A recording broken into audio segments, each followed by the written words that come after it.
Hello, everybody. Greetings from Bucharest. My name is Elena Neștian, and I am the president of the Walter Dandy Neurosurgical Club Romania, which is the Romanian branch of the ICT. I'm very enthusiastic to be with you this evening, and I must say that today is a special edition because it is the last meeting of our neurosurgical club before the winter holidays, and we will celebrate this Christmassy period with a few activities like the Secret Santa, and all presenters will will receive a special gift. For today, our purpose is to discuss about the Diencephalon and the Limbic system, and we will have three students presenting in English. The topics will be the thalamus, hypothalamus, and the vernix. I will now say that the presentation about the hippocampus will be in Romanian. So if you want to stay until the end and hear some presentation in Romanian, you are so Francesca, I will invite you now here as a presentation about the thalamus.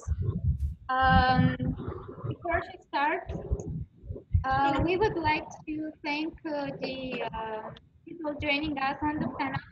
Thank you for taking the time to join us. And we wish you a very good evening, and may our presentation be interesting to you. Thank you, and good luck, Francesca. Hello. Yes. My name is Dr. Francesca Pislaru, and I'm the former president of the Walter Dandy Neurosurgical Club here in Romania. And I'm going to talk today about the thalamus. And for the students in the room, I will have some slides with a drawing of a candy. Those are candy questions. So whoever answers that question gets a candy. And you can answer too, guys, if you want, but no candy for you. Sorry. Okay, so thank you, Elena, for the opportunity, and I think I should start my presentation. Okay. Dr. Bennett, should I start? We're not seeing the screen share yet.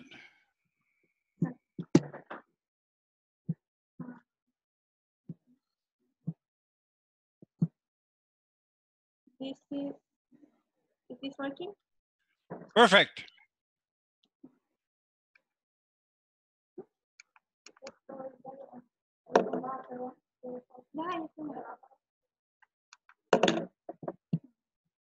I don't think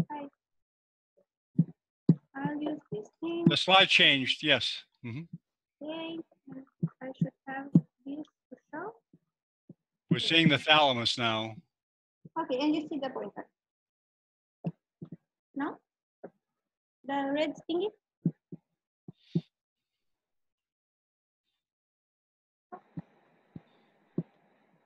Okay, I will just talk. So, good evening, everybody. And I'm going to talk about the thalamus. And to be honest, this is a this is a subject I tried to avoid while studying neuroanatomy. It's quite complex, so I'm sorry if I will bore you guys. I hope not. And I really hope you will keep some information in mind after my presentation, and it will be easier for you to understand. So, to begin with, I want to tell you that there are 4 masses of gray matter in the deep region of the cerebral hemispheres. The caudate nucleus and the epithelium forming the striatum, and the globus pallidus forming the lentiform nucleus with the epithelium, and the thalamus, which is separated of the other structures by the internal capsule.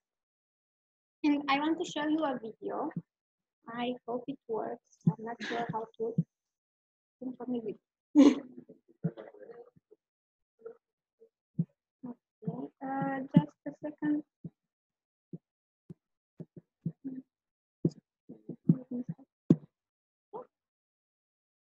This work? This work? It's working. Okay. So please watch the video.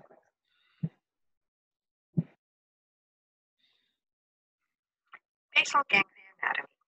This is a model of the ventricle. In this view, you can identify the lateral ventricle with its anterior horn, inferior horn, and posterior horn. In the middle, you can see the third ventricle. It is connected to the fourth ventricle by the cerebral aqueduct. This ventricle model will be a point of reference for the conceptual overview of basal ganglia anatomy. Another point of reference is the thalamus. It is located on either side of the third ventricle.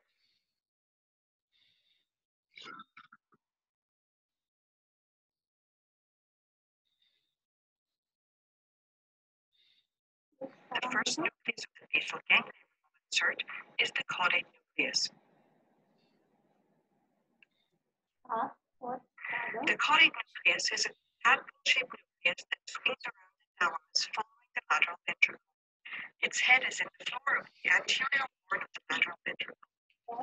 Its body follows the lateral ventricle. The tail is in the roof of the inferior horn. The caudate nucleus is separated from the other basal ganglia nuclei by a fiber.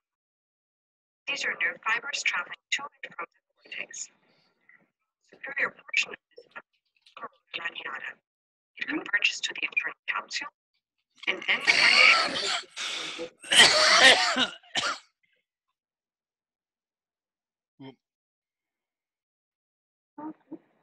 the globus pallidus is located lateral to the internal capsule. It can be divided into an internal and external part. The putamen is located lateral to the globus pallidus. The caudate nucleus and the putamen are of common embryologic origin. They are separated by the internal capsule. The most anterior portion of the caudate and the putamen are fused and referred to as the nucleus accumbens or ventral striatum. There are numerous connecting fibers between the putamen and the caudate nucleus. These connecting fibers that pass through the internal capsule give these two nuclei a striped appearance. The caudate nucleus and putamen are also called striatum.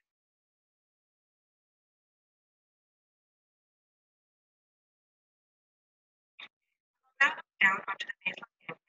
anterior view. A fly through this model will help understand the horizontal sections of the brain and MRI scan.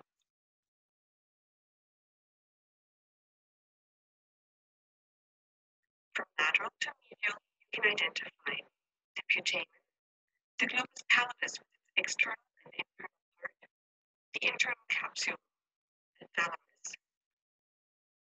the head of the caudate, and the tail of the caudate.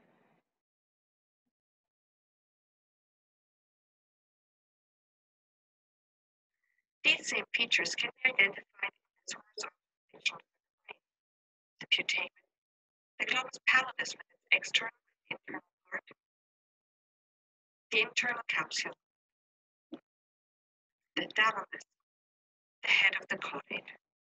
The tail of the caudate is very small and very difficult to find. You can also see these nuclei very clearly on this MRI scan. The putamen,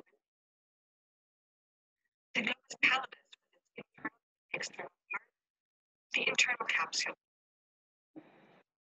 the thalamus, and the head of the caudate.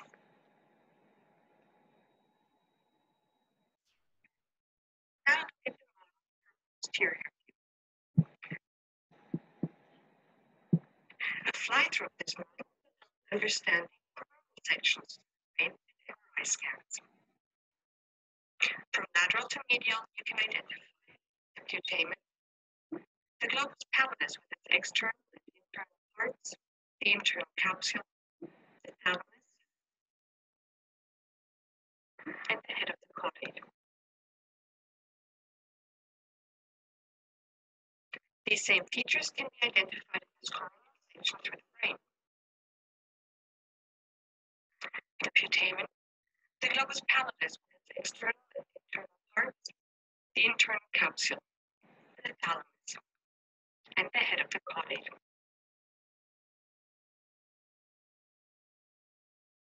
You can also see these nuclei very clearly on the MRI scan.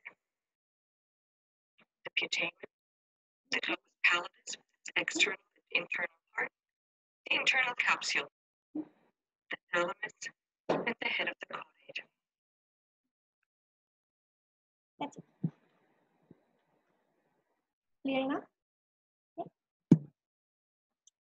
Okay. This is a list of the structures I want you all to be able to recognize when I finish my presentation. I think that you are already familiarized with some of them. You remember lateral ventricles, we have two of them. Third ventricle, only one. Foramen of Monroe, between those two of them. The cerebral aqueduct, corpus callosum, septum pellucidum, the basal ganglia, internal capsule, thalamus, of course, the fornix, the choroidal fissure with the choroidal plexus, the hippocampus, and the pineal. Trust me, you can do it. Now, this is the first image. So we can see here the lateral ventricles. I'll try to show like this. Here, and this is from lateral. This is viewed from above, and this is viewed from front. And you can see here the thalamus, the septum pellucidum here in red. Okay, the fornix is on the medial side of the thalamus here. Okay, and the hippocampus and mammillary bodies. I think someone will talk about the fornix later. Okay. Are there any things you don't know in this? It's clear? You can stop me anytime and we can discuss. Now, another drawing, I think is more clear, this one. You see here the fornix is actually the thalamus, the eggy structure. See here the caudate nucleus, okay, the putamen and the globus pallidus. You see, that's the order from external to medial, from lateral to medial. Okay, this is the corpus callosum, the section, and the septum pellucidum between the two ventricles. Okay. As you can see, in yellow are the structures that you can recognize from my list in these images. So we see here lateral ventricle, okay, with the foramen of Monroe. We see here the caudate nucleus, okay, and the thalamus behind there. This is the internal capsule with anterior limb, genome, and posterior limb, and the lentiform nucleus with the putamen and the globus pallidus. Okay? This red spongy thing is the choroid plexus here, lying in the choroid fissure. This is the temporal horn of the lateral ventricle. It comes like this. Okay? Frontal horn, your body, atrium. You would have here the occipital horn and the temporal horn of the lateral ventricle. Okay? Yeah. Next, this is viewed from above. And you can see here the lateral ventricle, the cavity of the lateral ventricle with the thalamus, the posterior. You can see here part of the caudate nucleus. This is the septum pellucidum here. See here the choroid plexus. This thing, I'm not sure you can see, but you can imagine that in the medial part, it's the fornix. See here, this is the atrium. Okay. Are you able to recognize this? Good enough for me. Now, a candy question. What is this artery? Come on. Hi, you know how?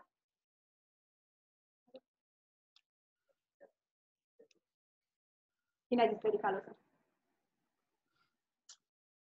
Cesar got a candy, almost got a candy. Okay, so we see here the corpus callosum, okay, with the pericallosal artery. Okay. Septum pellucidum here, between the two ventricles. Here is the foramen of Monroe and the choroid fissure with choroid plexus in here. Okay, this is the atrium of the lateral ventricle. In here, it would be the hippocampus, but you can't see it very well.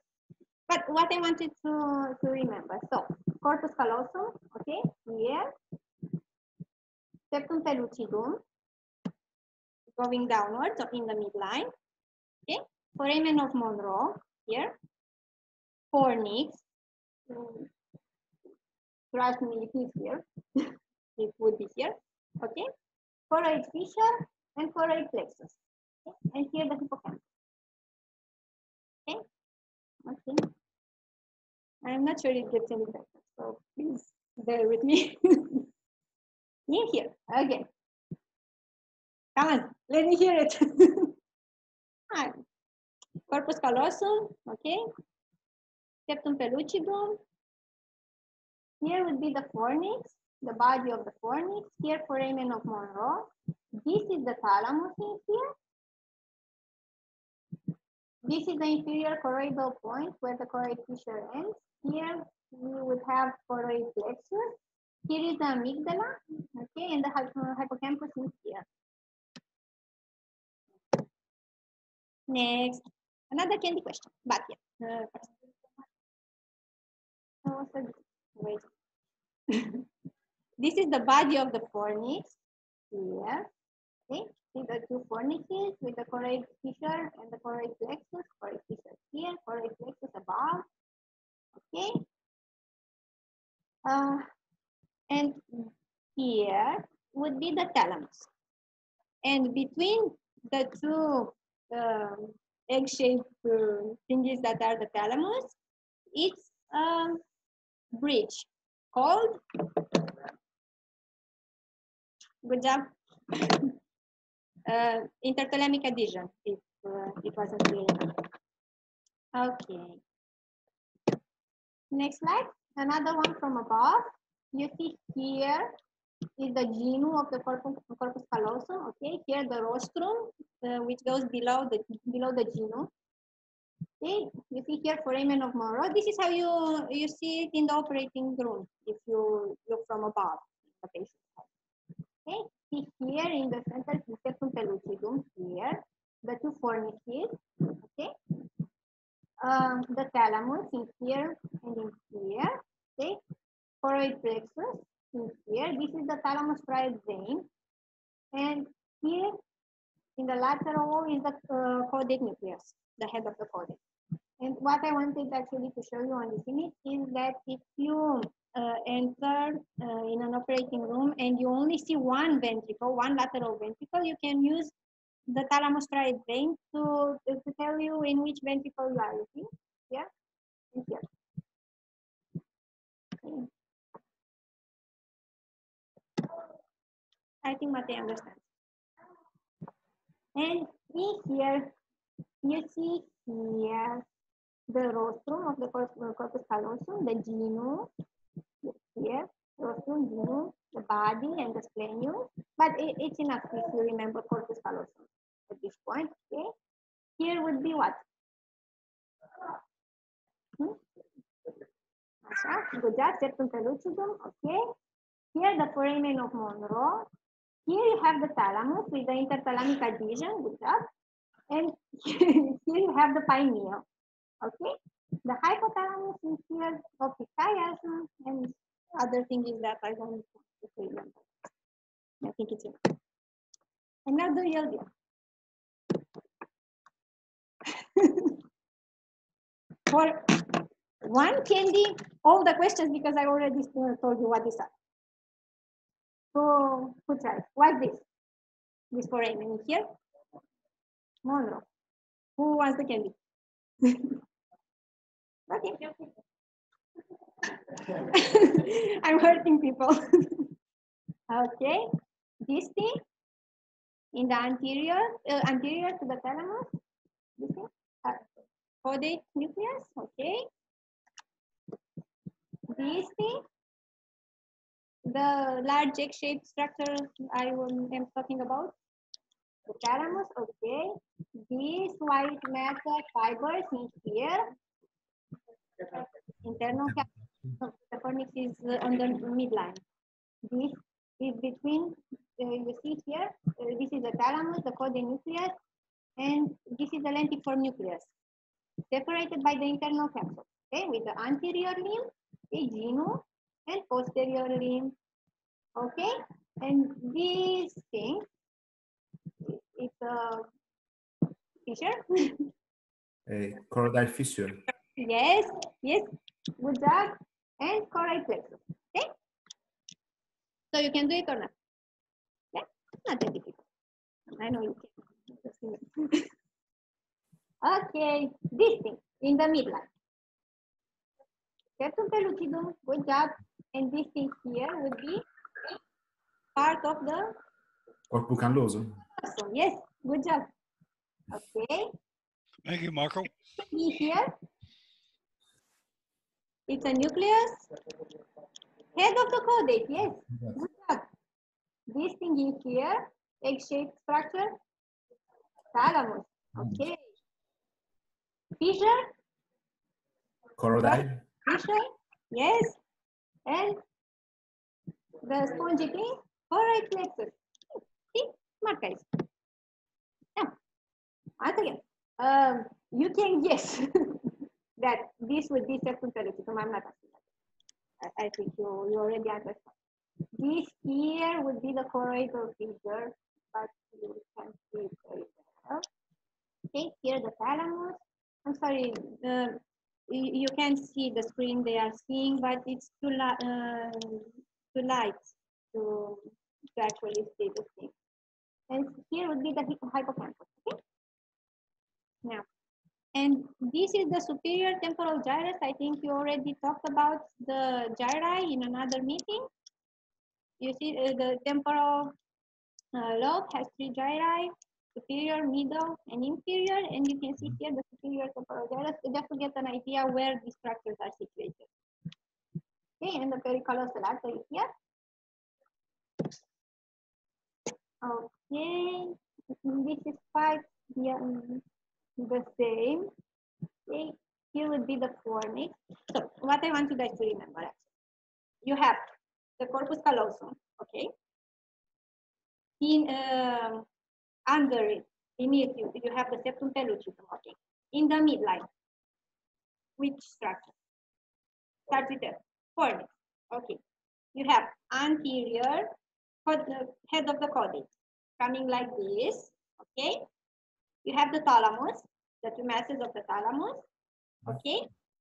Internal capsule like this, okay, and the lentiform nucleus, putamen and globus pallidus. Clear enough? Okay. Do you want any more candies? Here you can see the fornices. I told you in the midline, okay. In between them, the septum pellucidum. Here, the mammillary bodies. Here, the amygdala. Here, and the hippocampus in here. So, the caudate nucleus ends with the amygdala.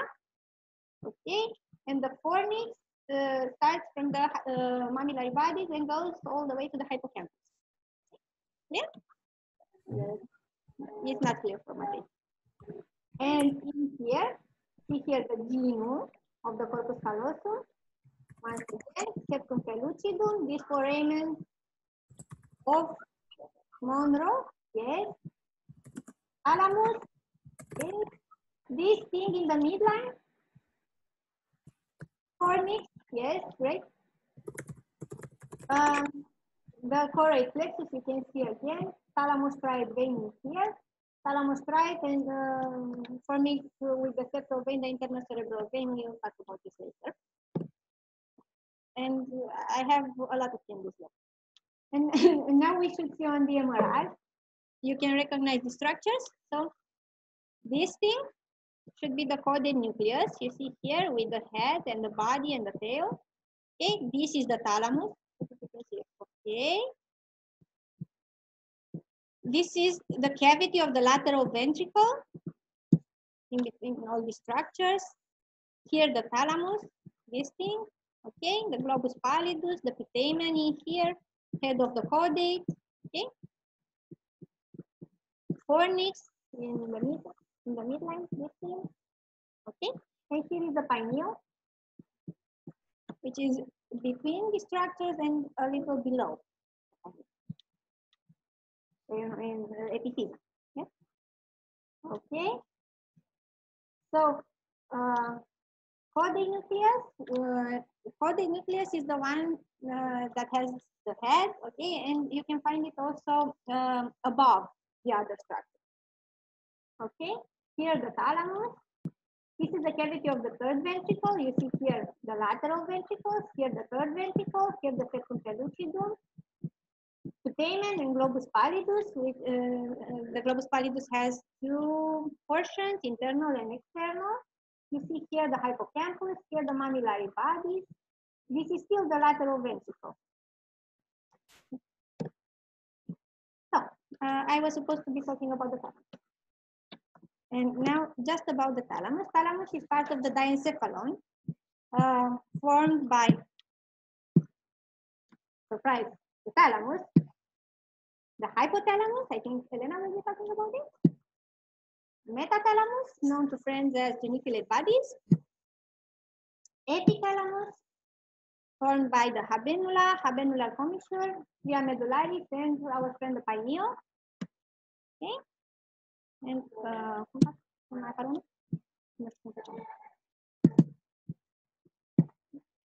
okay.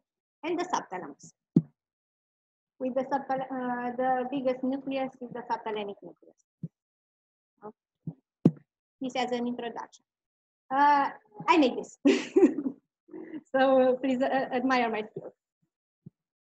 Now, we have here the lentiform nucleus, okay, and the internal capsule. I only showed you the posterior limb, but we also have the genome and the anterior limb, okay. This is the thalamus here, having an anterior tubercle and the pulvinar, okay. With the interthalamic adhesion, what I want you to remember is that thalamus only works ipsilateral. There are no fibers that come through the interthalamic adhesion into the other thalamus. Actually, they go like this and go back. So the thalamus is only ipsilateral on the same side. Okay. This is the cavity of the third ventricle. You can see here the pineal. Here the quadrigeminal plate. Okay. Choroid plexus. Here the thalamus striatal vein. Head of the caudate, body of the caudate coming like this. Okay. Here is a part of the fornix. In the circumpelucidum, above all these things, you have the, yes, Corpus Callosum. Okay. It's not that difficult. No, it's not. So, this thing. I want to stop reading and start saying. No. Head of the caudate, okay. This egg-shaped thing. Thalamus, okay. The fornix is in the midline. Here. Caudate nucleus on the lateral side. Okay. This thing, choroid plexus. Okay, thalamus striatal vein. This is the cavity of the third ventricle. See here the pineal. It's actually just a little better than I did. Okay. You see quadrigeminal plate, okay, with the geniculate body. And we can go further. About the internal configuration. The thalamus actually has a lot of nuclei. I will only be showing you about 15 of them. And I hope it will be clear enough. I tried to do these drawings in paint, so please be nice. So this is an egg-shaped structure which I want to call the thalamus. Okay? The thalamus. Thalamus has connections with the cerebral hemispheres, okay? And receives information from receives sensory information, exciting the thalamus and then going to the cerebral hemispheres. Now, motor informations also, yes, from the limbic system and from the reticular formation in the brainstem. You know, it's the thing in the center, or in the middle, and also sends fibers through the cortex and receives information from the cortex.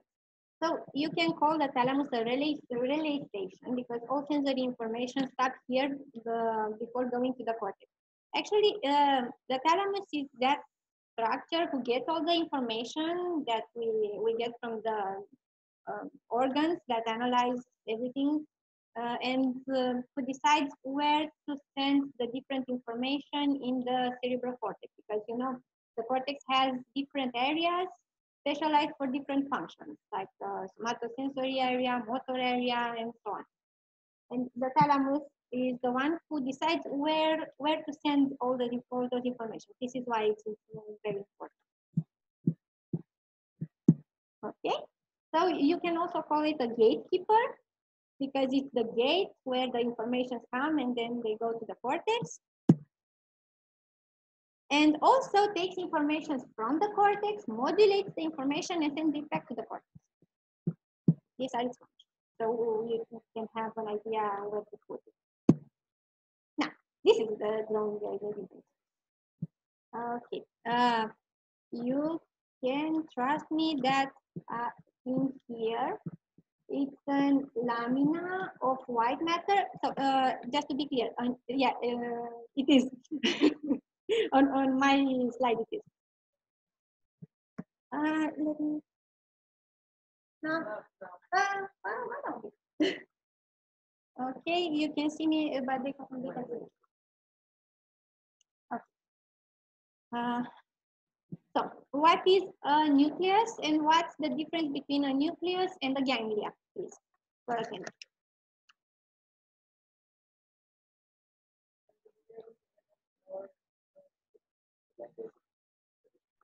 Okay, stop. And so they said about the ganglia and the nucleus. Where is the nucleus situated? Okay, in the central nervous system. So you have nucleus. It's a mass of gray matter in a mass of white matter situated in the central nervous system, and the ganglia in the peripheral nervous system. Okay, I have a lot of them. These I will give it to you guys at the break. And in this structure, in this nucleus formed by bodies of the neurons, you also have some white matter here, the internal medullary lamina, dividing the nuclei of the various nuclei that are in this holding the thalamus. So, and we have here an anterior group in here. I think you can see the internal medullary lamina in here, like this and this. Okay. Also, this is medial, this is lateral, anterior, posterior. Okay. And we have a medial group, a lateral group in here, okay, and a ventral group in here. The ventral group is actually below the lateral group, but I wanted to put all the nuclei in this diagram. So the anterior group is here, okay, with AV, AM, and AD, anteroventral, anteromedial, and anterodorsal nuclei. So for the nomenclature, the first word is the group of the nuclei, and the second word is the name of the actual nuclei. So in the anterior group, we have the AV, anterior because it's in the anterior group, ventral nucleus because that's where it's situated, medial, anteromedial, anterior dorsal. Okay, clear enough? In the medial group, you have the medial dorsal, which is You can also find in the literature as dorsomedial, but it's not correct because you have to say the first group, the name of the group, and only then the name of the nucleus. So medial dorsal nucleus. Okay. Here the lateral dorsal, lateral posterior, and the pulvinar. This nucleus is here. And the ventral group with ventral anterior, ventral lateral, ventral posterolateral, ventral posteromedial would have been below, but I made it in here because I wanted to talk about it too. And the geniculate bodies. Now, for a candy. Please tell me in what sensory role has the lateral geniculate body and what sensory role has the medial geniculate body? Yes, good job. Oh, sorry. So, medial for hearing, lateral for seeing. Okay, now, also we have a lamina of nuclei here called the midline nuclei. Okay, and another lamina. In the lamina, you can see, and now you see better the internal medullary lamina here. This is white matter, and in the medullary lamina, you have intralaminar nuclei. And also another lamina in here, the thalamic reticular nucleus, who has connections with the reticular formation. Okay. I know it's quite difficult. So, why I chose this color? It's for the function. So pink is are the nuclei who have connection with the limbic system. Okay. In blue, sensory or motor nuclei. Actually, motor nuclei in here, sensory in here with the geniculate body. In green, we have intrinsic nuclei, sending information between the various nuclei in the thalamus, inside the thalamus. Okay. And in gray are nuclei with widespread cortical activation, like this nuclei, thalamoreticular nucleus too. No, and the thalamoreticular nucleus has no cortical projection. So you can say that the thalamus is a relay station. It does get all the information, but not all the information in the thalamus goes to the cortex. You also have this nucleus who doesn't project on the cortex. Only it has the connections with the reticular formation. And about types of nuclei, you have specific nuclei, relay nuclei, association nuclei, and non-specific nuclei. And in here, you can see the afferent and the efferent for every nuclei. I don't have the, I don't know how to say it. I don't want you to learn this by heart. Just to have an idea, I think this is enough. That these are limbic, has limbic connection. These are sensory, motor and sensory. These are intrinsic. I think that's quite enough for us at this point. But if you want to know more, you have here the table and you can study it. And again, the anterior group, medial dorsal nucleus in the middle group, midline nuclei in here, intralaminar nuclei in the lamina. Okay, the pulvinar in here. Here, the lateral and the medial genicular bodies. Here. Okay.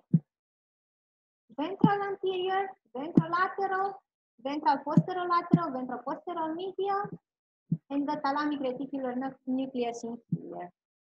Lateral dorsal and lateral posterior. Okay, this is the lateral group, middle group, anterior group, and ventral group coming below. I think I have here a drawing to get a 3D idea how these things are So you have here the mediodorsal nucleus, here the anterior group, the lamina with the interlaminar nuclei, okay? Lateral dorsal, lateral posterior, ventral anterior, ventral lateral, ventral posterolateral, ventral posteromedial, and the pulmonary here. Medial and lateral geniculate bodies, and here you would have the cardiogenital plate. Now, about the vascularization, because Elena told me I have to tell you. But I'm not going to insist. You have here is the basilar artery. I think you guys remember that the basilar artery forms the posterior part, posterior vascularization of the cerebral cortex. It comes from the two vertebral arteries, okay, forming the basilar artery, and then the two posterior cerebral arteries. Okay? So you have here the basilar artery, here the posterior cerebral artery, and here the superior cerebral artery. You have three cerebral arteries: SCA, ICA, and PICA. We will talk about it another time. Okay, and the thalamus gets its vascularization from here, from the ramus of the posterior cerebral artery and the posterior communicating artery. And I think that's it. And if you have infarctions in these arteries, you can have different clinical features depending on the artery, because each artery vascularizes a different portion of the thalamus, and you have seen that the nuclei have different functions. So you have all these symptoms. Also, I don't want to remember by heart. And just to tell you a few basic stuff, we also have the thalamic syndrome, or also called Dejery-Roussy syndrome, consisting of contralateral hemianesthesia. And at first you have numbness in that area, and after a while you have severe pain, which is a central type pain. It's, I think, is determined by changes in the GABA receptors. And it's very difficult to treat this type of pain, because the analgesics that you usually use don't work yet. So what I want you to remember, the thalamic syndrome, okay, contralateral hemianesthesia, and severe central pain. For a candy, the older guys, what is an artery of Percheron? Please. Artery of Percheron. It's a rare variant, anatomic variant, in which, come on, done.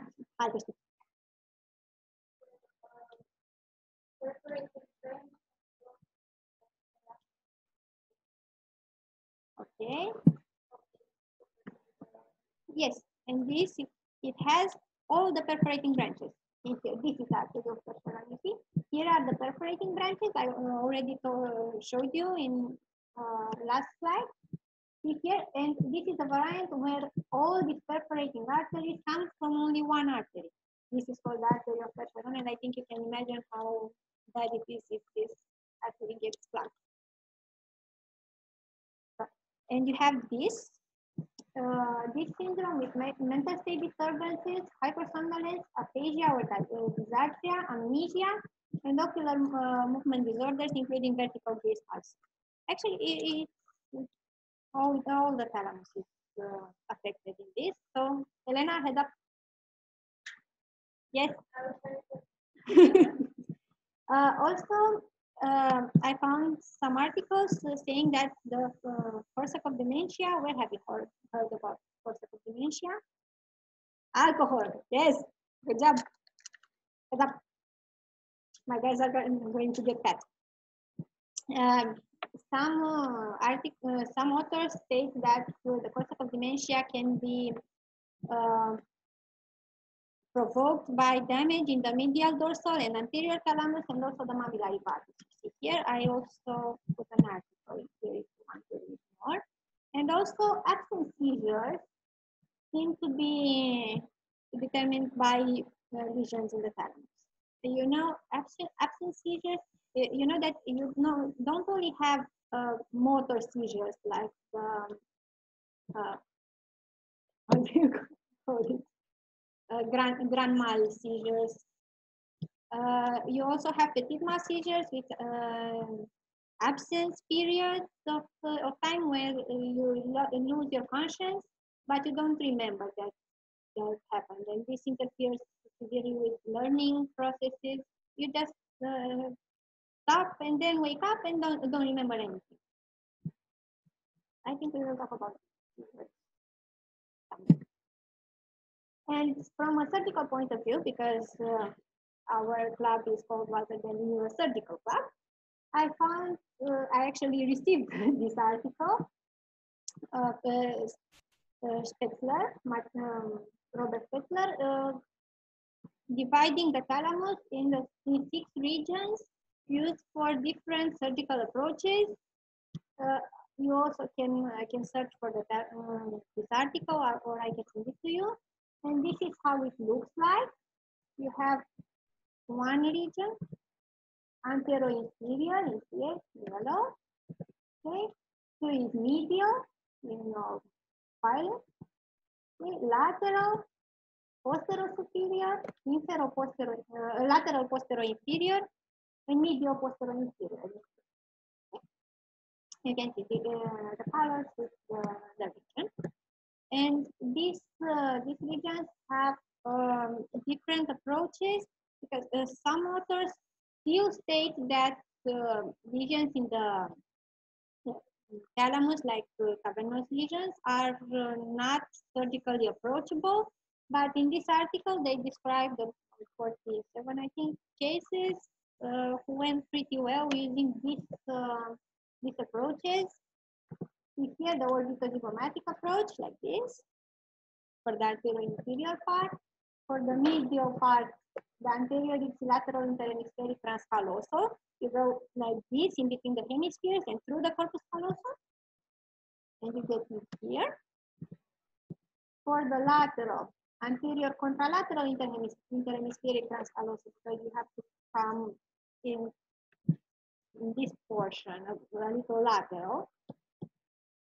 Okay, for posterior-superior, posterior interhemispheric transcallosal, it's quite logical. You go through the corpus callosum because this structure, thalamus, is in the center of the brain, so you can't avoid all the structures. And there's no issue if you cut a little portion of the corpus callosum. So this is why they are called transcallosal. For lateral posterior inferior, the parieto-occipital transventricular, you can go through the lateral ventricle here. And suboccipital supracerebellar infratentorial. Okay. Under the occipital lobe, above the cerebellum, and under the tentorium. That's it. Here for the posterior. And I think this is it. If you have any questions, I also posted here my references and some YouTube videos I would like you to watch for further knowledge. So, if there are any questions. See someone doing this thing. I don't think that's a good thing. Did you remember my speaking structures? Yes? No? Okay. So I think I finished. If there are any questions from the panel. Guys, are you asleep? Hey. Okay, well, Eleanor, thank you very much. Excellent. I especially like the hat. Thank you. It says Walter Denny here. Well, that's great. I hope a lot of students saw this because it's obvious your passion and your joy at doing what you're doing. And that's after you just had a child. No, I think he's asleep somewhere. I can ask it. Okay, can we see the audience? Can we meet some of the audience? Yeah, let me. But to tell, Eleanor, tell anyone that wants to introduce themselves, welcome to the neurosurgical community. We'd like to meet them. Let's meet them. Okay. Please have them, if they want, they can come up and introduce themselves because people are watching. Does anybody want to come up and say hello to people at home or in Miami or in Italy? No one, no takers. Hi guys. Well, that's okay. You don't have to. You don't have to. But you're doing a great job at showing what this platform can do, Elena and Francesca, and we hope to continue with your group. Shall we move further to the next presentation? Yes, we're all set. Oh, okay. I thought, okay, very good. Let's keep rolling.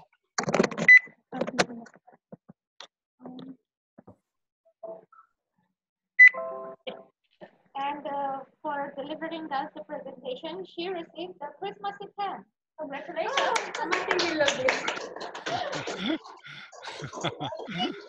Okay, good. She passed. Has been passed on because the next presentation will be about the hypothalamus. All right, so I will now open the next presentation.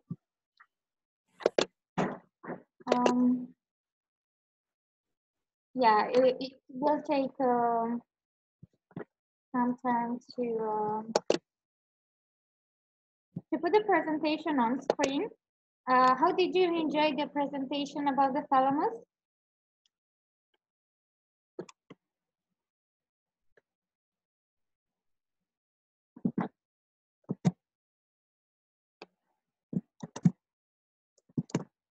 Oh, all right. I have a little issue. I will put the presentation right on the screen.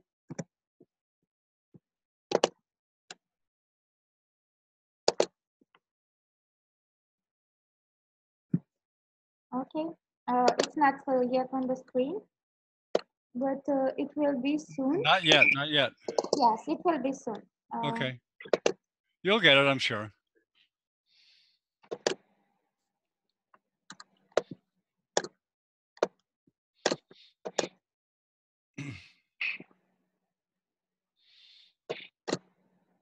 Do you have it now? Yes, hypothalamus.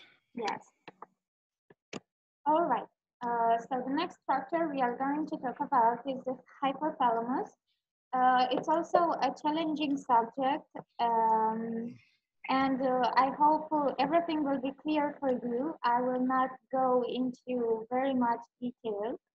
I will just hopefully orient you to all this information that you'll find about the hypothalamus. Why do you need to know things about the hypothalamus? Well, the most frequent reasons why you will see patients coming to the emergency department will be pain, various sorts of pain, and as well as fever. So these are two symptoms that are the most frequently found among patients who come to the hospital and are also two frequent symptoms that we can link to the hypothalamus, and you will see why. What I intend to talk about is about neuroanatomy, neurology, and at the end, while merging all this information, we can finally talk about the neurosurgical point of view. You can stop me anytime you want and ask me if you don't understand. Some overview information. The hypothalamus is a very tiny structure, yet has important and vital functions for the whole organism, and we should not disconsider it just because it's a small structure, and we should not judge it by its dimensions. It only consists of 0.3% of the total brain. You would say it's not much, but functionally, it is very important. The main key role it plays is that it integrates systems that by the autonomic and endocrine effector system will help maintain the homeostasis of the organism, will maintain the body in an equilibrium by influencing the fluid and electrolyte balance, the food ingestion and energy balance, reproduction, thermoregulation, and emotional responses as well. What you can see here is an image from CanHub. It's very intuitive. Francesca was the one to break the ice and introduce to us a lot of structures forming the Diencephalon and Limbic systems. So you already have something that you can construct on. You already have the foundation. What we are going to do next is add more things on. What do you think this structure is? Yes, it's the interthalamic adhesion. Who wants a cookie? Okay, thank you, Francesca. All right, so what we see here is an image from CanHub. It's a mixed vegetal section through the brain. Here is the septum pellucidum and corpus callosum with the rostrum, genome, and body. Here is the fornix, the thalamus, and hypothalamus means below the thalamus. And all these structures from the hypothalamus. What you see here is the illustration of the nuclei that are in hypothalamus, because all the functions it regulates have its origin in this nuclei. Okay. In order for us to understand where exactly the hypothalamus is in the human brain, we are going to talk about the location and boundaries. As Francesca said, it is part of the Diencephalon. It is located deep into the brain, as you saw it, and it forms the inferior and lateral walls of the third ventricle. You'll see in the pictures. It lies beneath the thalamus and as well as anterior to the mesencephalon pigment. The superior boundary of the hypothalamus is the hypothalamic sulcus, which is located between the thalamus and the thalamus, which is superior and a little bit posterior, and the hypothalamus, which is anterior and inferior to the thalamus. The anterior border is the anterior commissure, which is superior. Then you have the lamina terminalis and inferior the optic cusp. The inferior boundaries of the hypothalamus are the infundibulum, the median eminence, and pudor cinerum. You know about these structures because you studied about them when you took your medicine school admission exam, right? You know about the median eminence and the infundibulum. The posterior border, we don't have a clear posterior border, and that makes the understanding of the hypothalamus difficult because there are boundaries that are not visible. You can imagine posterior, it's a posterior plane in a coronal orientation, which passes just posterior to the mammillary bodies. I will show. And this coronal plane, which is posterior to the mammillary bodies, continues superiorly and intersects the posterior commissure. So the anteroposterior length of the hypothalamus is the distance between the anterior and posterior commissure, but the anterior and posterior commissure are not at the same level. The posterior commissure is superiorly located in relationship with the anterior one. Anterolaterally, we can see the optic thread And the posterolateral, the most important thing, and I want you to remember that, is internal capsule. This one as well, you won't see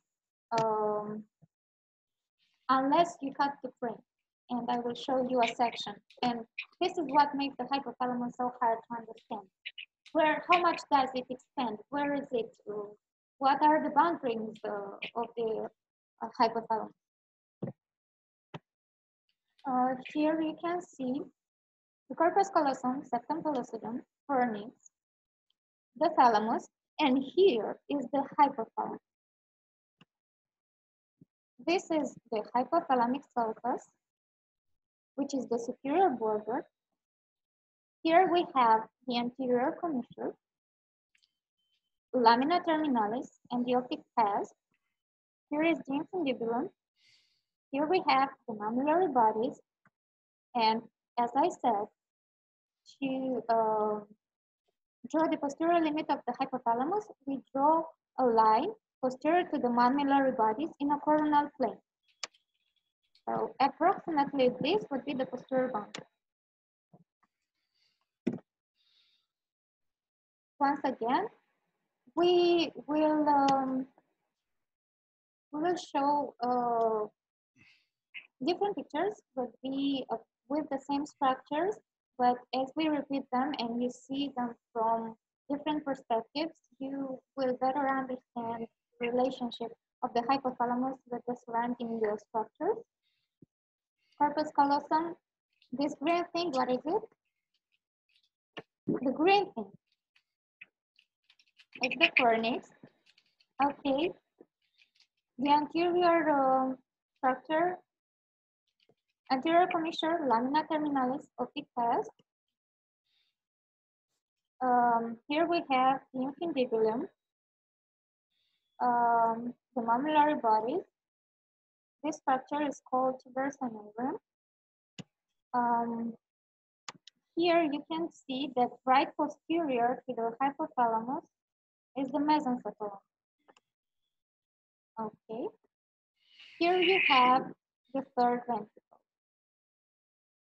The third ventricle is located between the two thalami. The thalami are the superior lateral boundary of the third ventricle, thalami. Just between the thalami is the third ventricle. Thalami, the hypothalamus, which forms the inferior lateral wall of the third ventricle and the inferior wall. This is another image. It's a cadaveric specimen. This is the hypothalamus. Okay. The anterior commissure, lamina terminalis, it's a thin structure, very thin, and it's a way to get into the third ventricle. The pituitary stalk. Okay.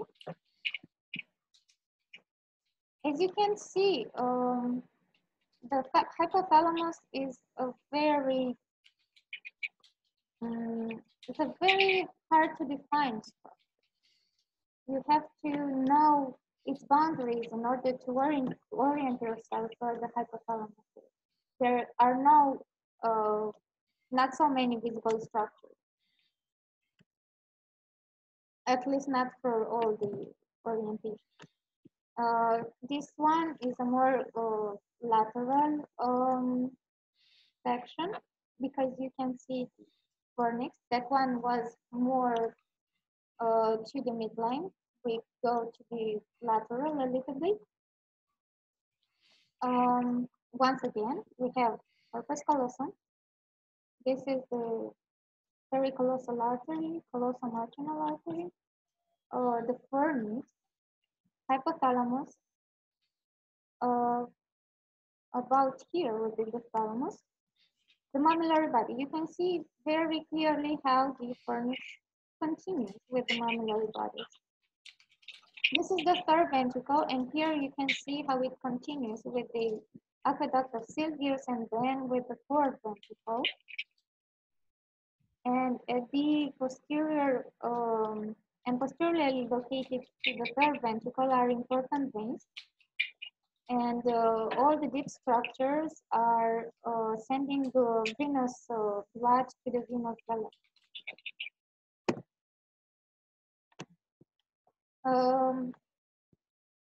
Okay, once again, what is this structure? Fornix. This one's mammillary bodies. This? Okay.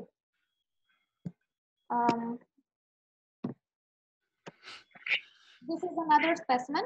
Okay, and I want you to focus on the hypothalamus, okay? As you can see, the thalamus is more superior and posterior to the hypothalamus, which is inferior and more anterior to the thalamus. And I chose to show you this picture because here we can see the hypothalamic sulcus, which is a groove that is not very well defined and extends from the foramen of Monroe to the aqueduct of Sylvius. This is the foramen of Monroe, the place where the lateral ventricles communicate with the third ventricle. There are two lateral ventricles and one third ventricle. The lateral ventricles are lateral, and the third ventricle is on the medial side, on the median plane. And just connecting these two, you have the hypothalamic sulcus. This is our coronal sections for the brain. You can see here the optic nerves and optic paths. And this structure here is the hypothalamus. Here is the anterior commissure. Okay. Do you know what this is? Yes. Very well. And this white structure, the internal capsule.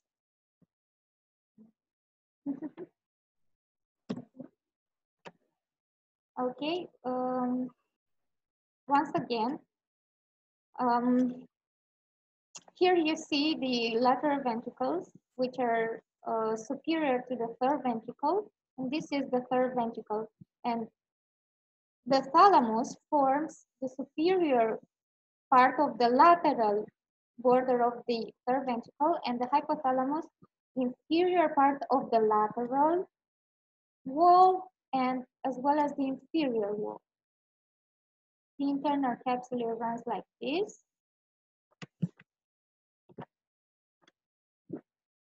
What you can see here are the mammillary bodies. And this is a section from the brain, but viewed from the posterior to anterior. This is the tectal plate, and here are the vasogeminal bodies. Here is the aqueduct of Sylvius, and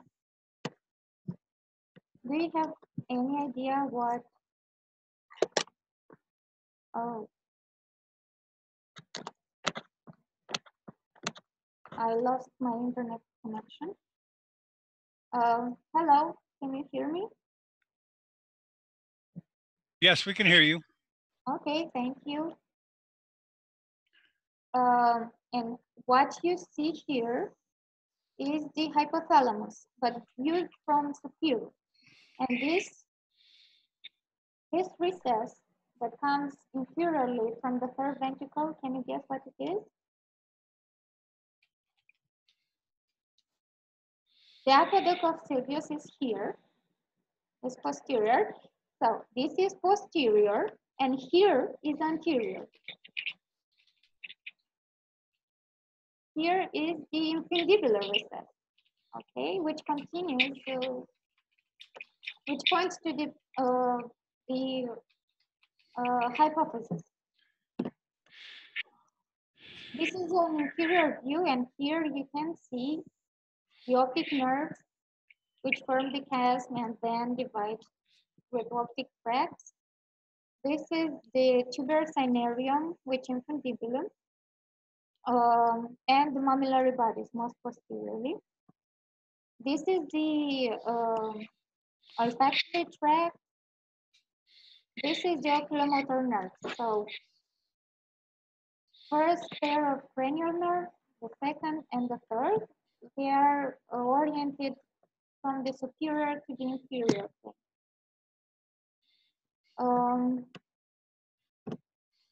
Moving on, what you see here is the hypothalamus, but you can also refer to it as the inferior wall of the ventricle, of the third ventricle.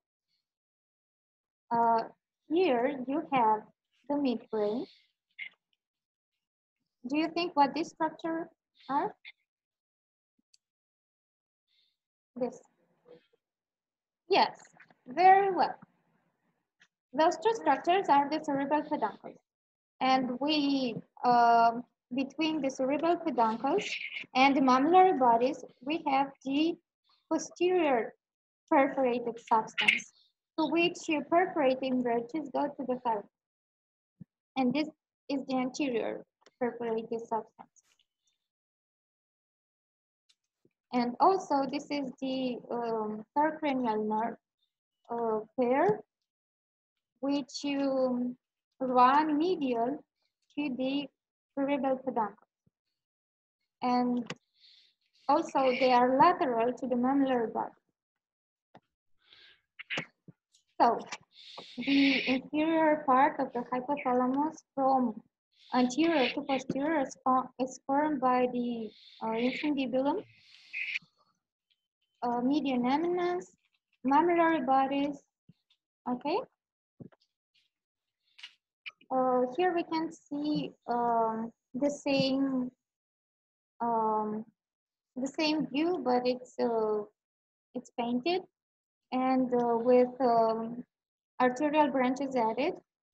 And this is the carotid artery, which branches into the middle cerebral artery, anterior cerebral artery, and communicates with the posterior system through the posterior communicating artery. This is the basilar artery, which branches into the two posterior cerebral arteries, and their communication is made through the posterior communicating artery. You can see here that the hypothalamus receives branches from the anterior systems, and as well as from branches which emerge from the basilar artery. We can divide the hypothalamus from anterior to posterior into a chiasmatic, tuberal and posterior region, and as well as from medial to lateral into a periventricular, which is in rapport with the third ventricle, intermediate and lateral zones. And we have this nucleus. We have in the chiasmatic region, or supraoptic, because it is superior to the chiasmatic optic nerve, the paraventricular nucleus, which you all know, you know about because two major hormones,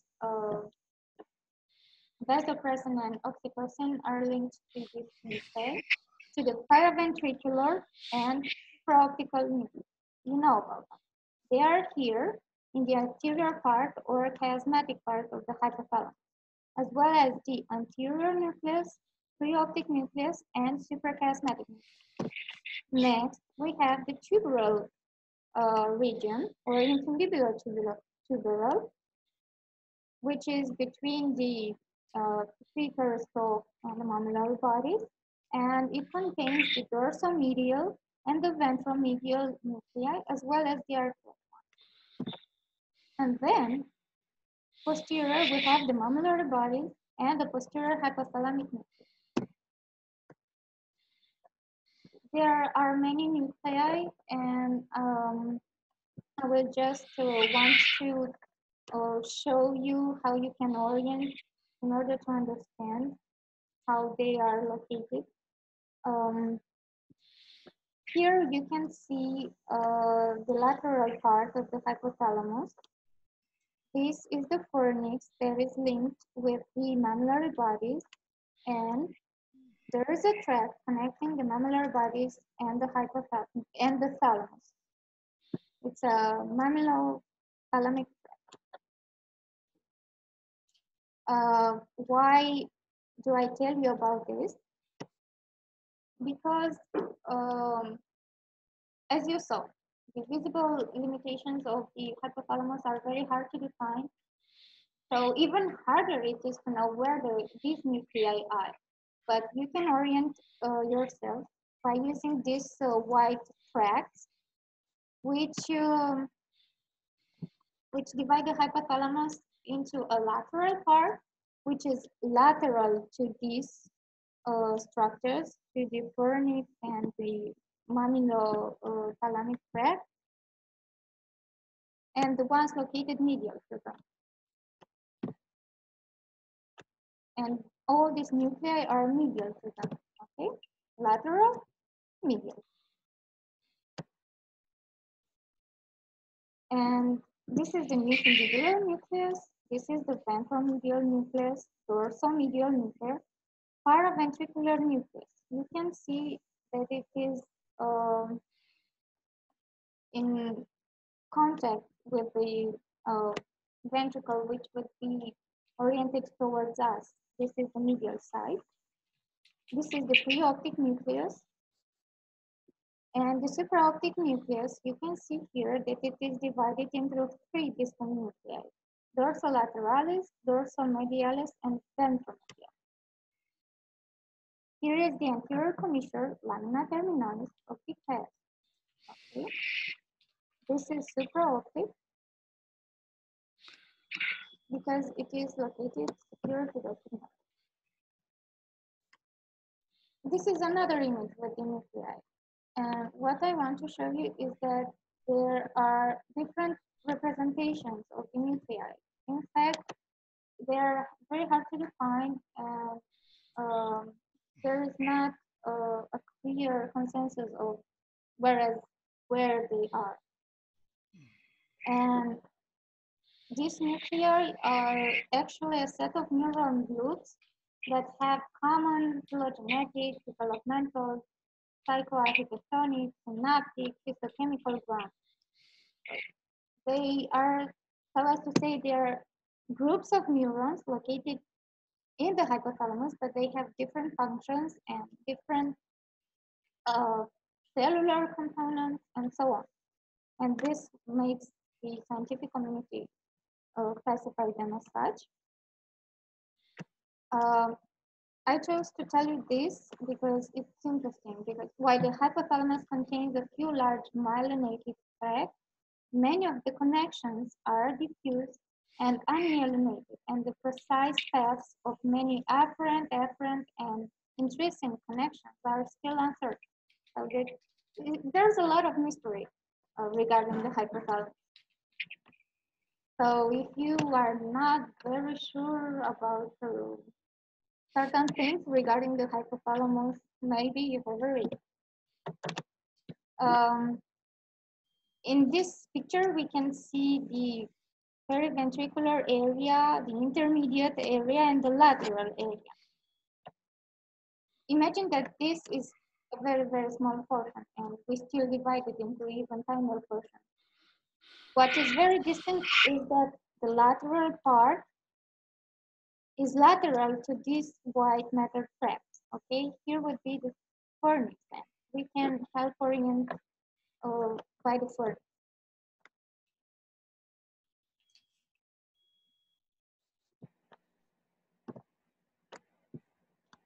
Okay, as I said,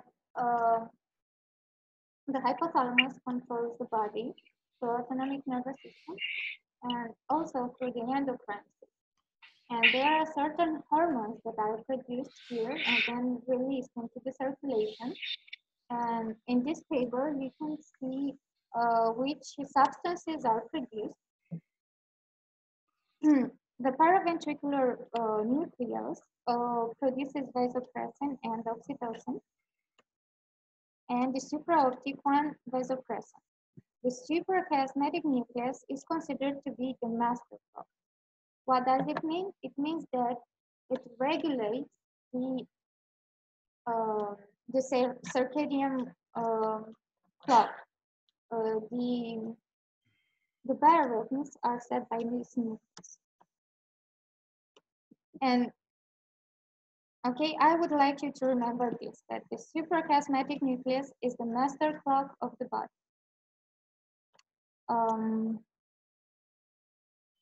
The anterior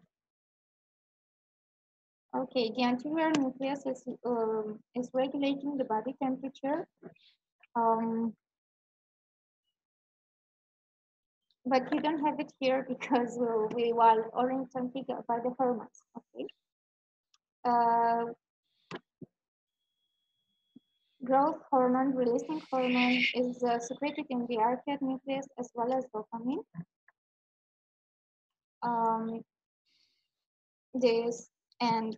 So the growth hormone, releasing hormone, it signals the hypophysis to release the growth hormone.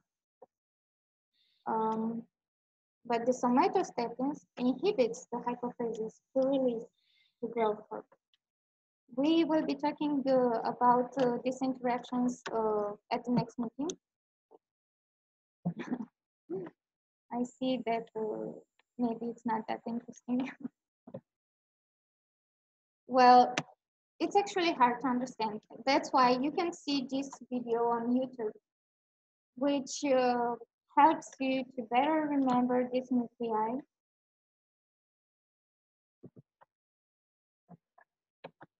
Okay. So it's okay. It's okay if you don't understand this nucleus. There are many substances produced there. You have to remember that the suprachiasmatic nucleus is the master clock, that vasopressin and oxytocin are produced in the supraoptic and paraventricular nuclei. The other hormones that regulate the function of the hypophysis are produced here. We have the feeding center in the lateral nucleus, and the mammillary bodies are linked to the limbic system, and they are involved in memory processing.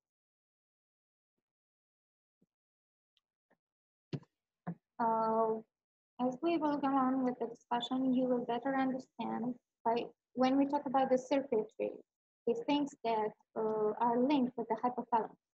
We have neural connections and neurohumoral connections. The hypothalamus is the only structure in the brain that communicates with the rest of the structures in the body, not only by means of neural pathways, but as well as through humoral connection. And regarding the neural connections, except with a few, they are extensively bilateral. So the information travels to and from the hypothalamus. And it has connections with the limbic system and as well as with the sensory circuits and with the autonomic circuits. Autonomic circuits are the ones that regulate the functions of the body that we are not aware of.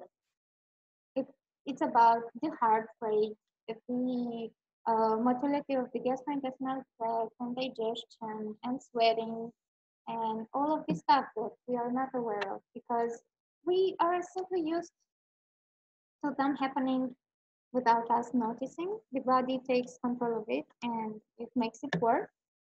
How it works, it's all about the hypothalamus. The neurohumoral connections are with the pituitary gland and with the circumventricular. Okay. The limbic system. The limbic system is an impressive system. It's the explanation of why we can feel anger, fear, love. It's a very old structure and it's linked with the most basic instincts of human beings. As I said, there are bidirectional communications and unidirectional communications. The bidirectional ones are the medial forebrain bundle, which links the basal forebrain structures with the hypothalamus and brainstem tegmentum. The fornix, which you already know, you can recognize it in pictures. What does this fornix do? The fornix links the hippocampus with the mammillary nucleus. Stria terminalis, this one links the amygdala with the hypothalamus. And it's also called the dorsal amygdalofugal pathway, and the ventral amygdalofugal pathway also links the amygdala with the hypothalamus. Unidirectional fibers go from the mammillary bodies to the thalamus, and this one is called mammillothalamic tract, and goes to the anterior nucleus of the thalamus. You remember it was the pink one that Francesca showed us, and she said this one is linked to the limbic system. Okay, that's why, because the mammillary body, okay, hippocampus, fornix, mammillary body, and then from the mammillary body to the thalamus. All these structures, hippocampus, fornix, amygdala, mammillary bodies, they are involved in pathways that form the limbic system. The limbic system, the most basic behaviors, drives, instincts that we have. They are very interesting. And what I just told you about, this circular surface is called the Papez circuit. And this circuit is linked to our emotions. Okay? So I would like you to remember and know from now on that the reason why we feel love and anger and rage and fear and all these basic drives, sometimes we want our brain to take control. And when you say brain, you mean the cortex, the part of your mind that you are aware of. But there are some situations when the limbic system takes control, right? Everybody of you have experienced those moments at the exam when you surely have learned, you should know, but you don't because your fear inhibits all your reactions and it blocks you. The fear can block you just because the limbic system says to the cortex, okay, it's my turn now.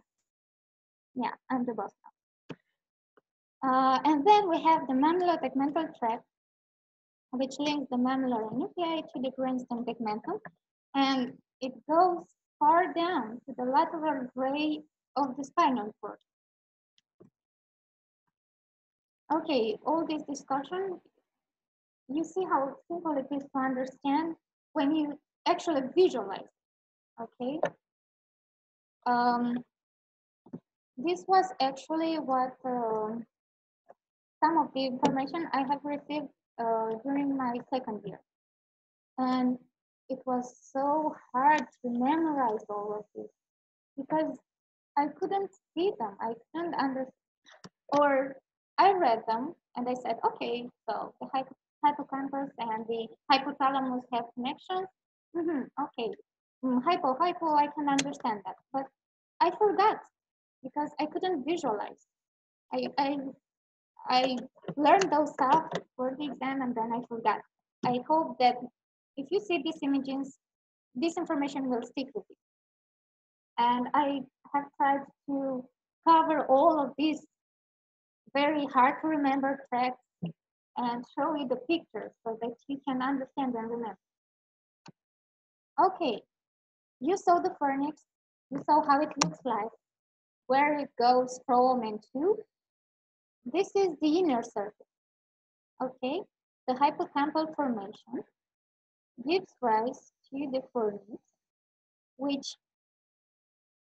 which actually encircles the thalamus.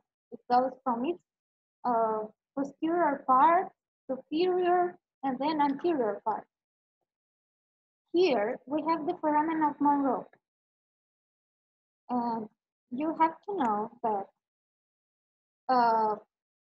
you have the anterior part of the thalamus posterior to the foramen of Monroe. And the anterior part is formed by the fern, the columns of the fern. Okay, so once again, hippocampus, fornix, and then mammillary bodies. Okay, and then up to the thalamus.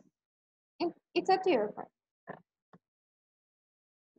Now, I said that there is stria terminalis, which goes from the amygdala to the hippocampus in its anterior path. Stria terminalis is also encircling the thalamus, but in comparison with the fornix is lateral. The fornix is medial and stria terminalis is more lateral. I will show. This is the medial fore-brain bond. And in Romanian, it is fasciculum medial al plerului anterior, FMCA, o să auziți. So this is the medial forebrain bundle which connects prefrontal cortex with the hypothalamus.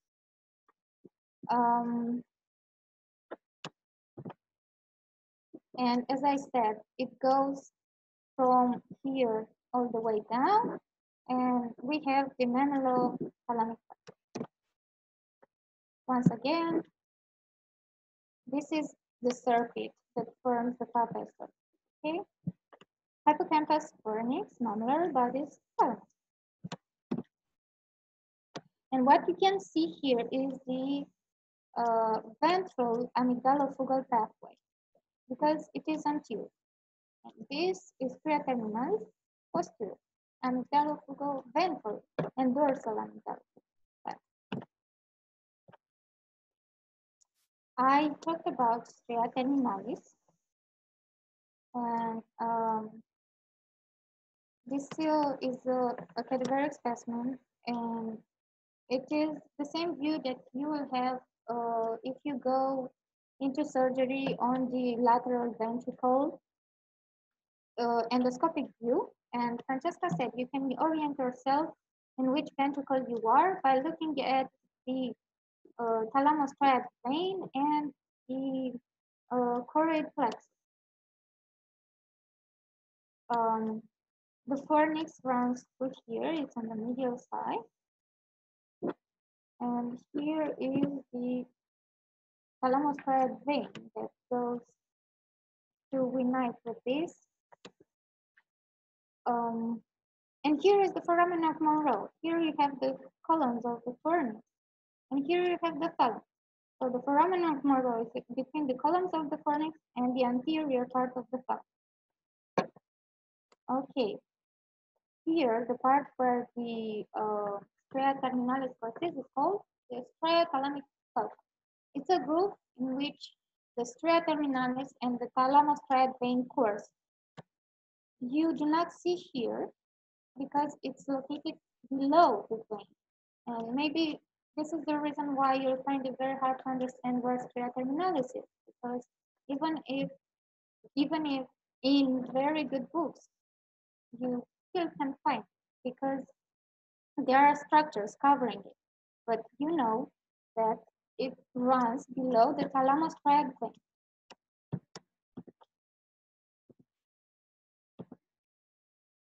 Okay, visceral and somatosensory inputs are important for the control of feeding, insulin release, and reproduction. Also, there are bidirectional pathways and unidirectional pathways, afferent and efferent, that goes from and to the hypothalamus. Bidirectional pathway is the medial forebrain bundle, and you can remember it because it's linked to motivation. So when we why there are some actions that we want to perform and some actions we don't want to perform. There are some structures that are linked to this, to motivation, and it's called the medial forebrain bundle, which links the limbic system with the cortex as well. The dorsal longitudinal fasciculus is another bidirectional way.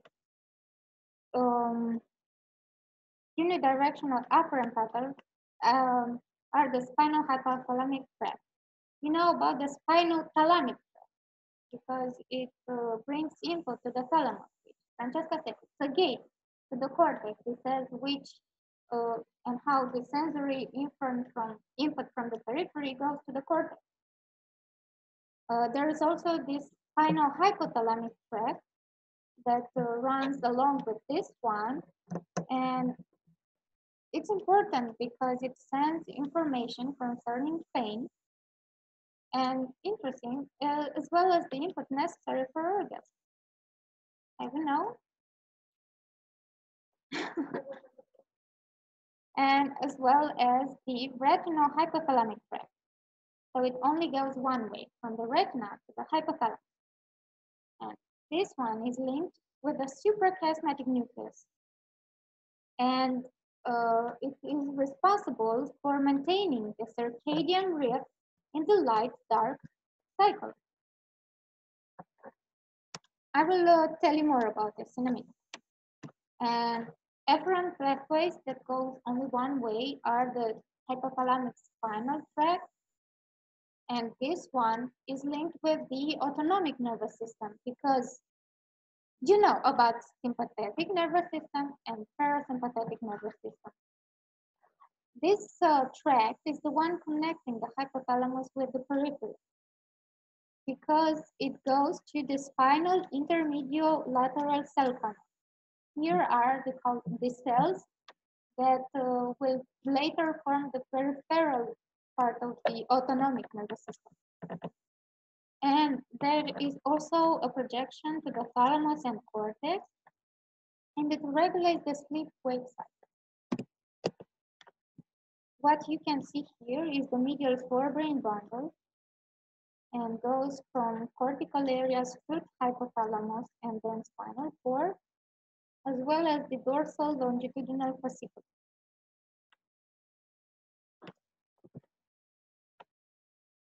Let's take a look on the retinal hypothalamic pathway. You saw that anterior to the hypothalamus is the optic path. This tract don't just go and say hi to thalamus and just go away. No, they communicate.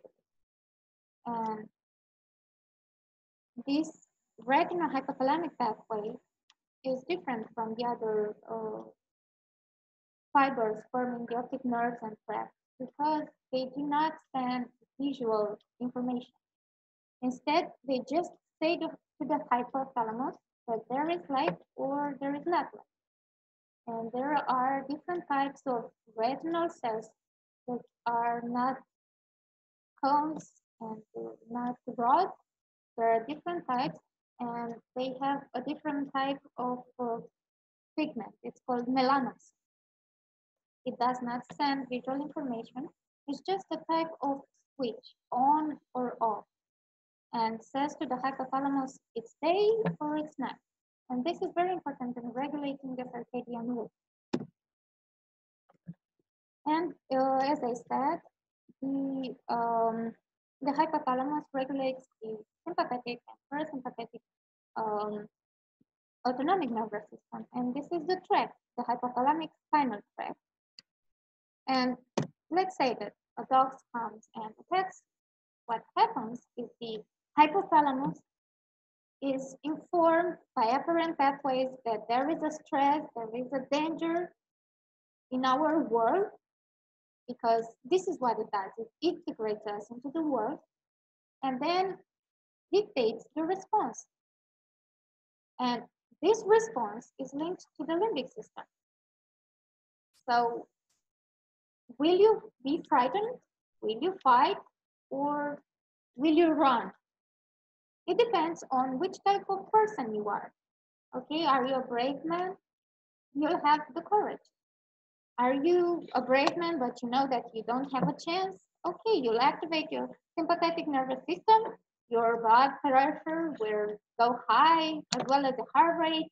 You will receive more flow to the muscles, and you will begin to run away.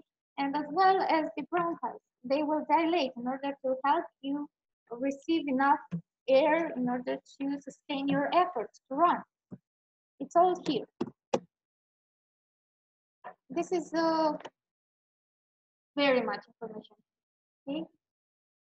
What hypothalamus does is controls the body. And it's very impressive how a tiny structure can do so many things.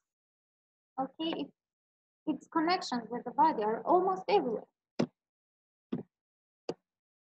And another important notion is that the hypothalamus, as center of the autonomic nervous system, has somehow division into the anterior part and posterior part. And the anterior part has parasympathetic function as well, and the posterior one has sympathetic function. And we'll try not to confuse with one another because it's very different. And the lesions that will appear on the hypothalamus in the anterior part are very different from the ones in the posterior. So as I said, it's a neural structure, but it also communicates with the rest of the organism by means of blood flow. And blood is everywhere. So what the hypothalamus stands in the periphery reaches almost every part of the body. And these connections are with the pituitary gland and with the circumventricular organ.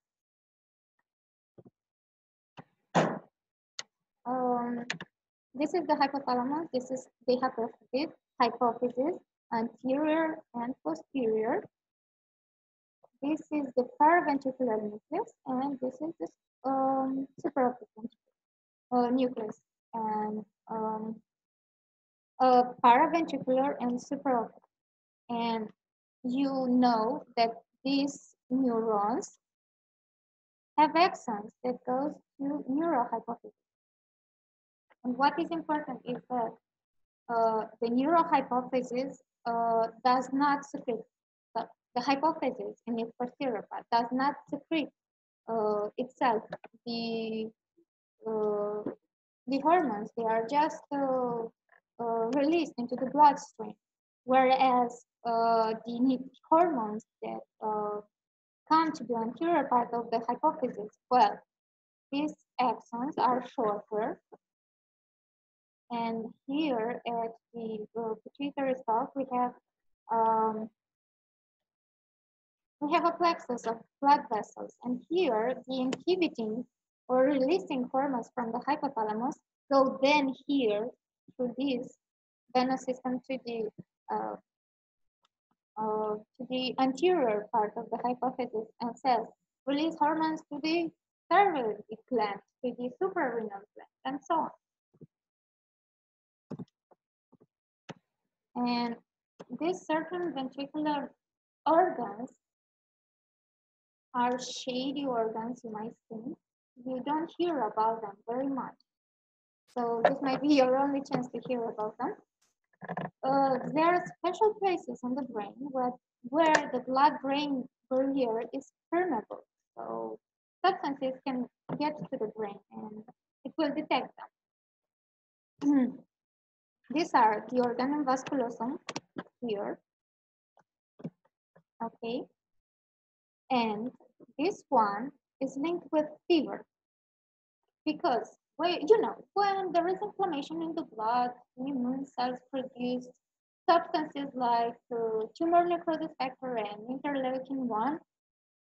Well, this organum vasculosum, is capable of sensing these substances and then communicating with the hypothalamus to activate the thermal regulation nuclei to set the temperature to a higher level.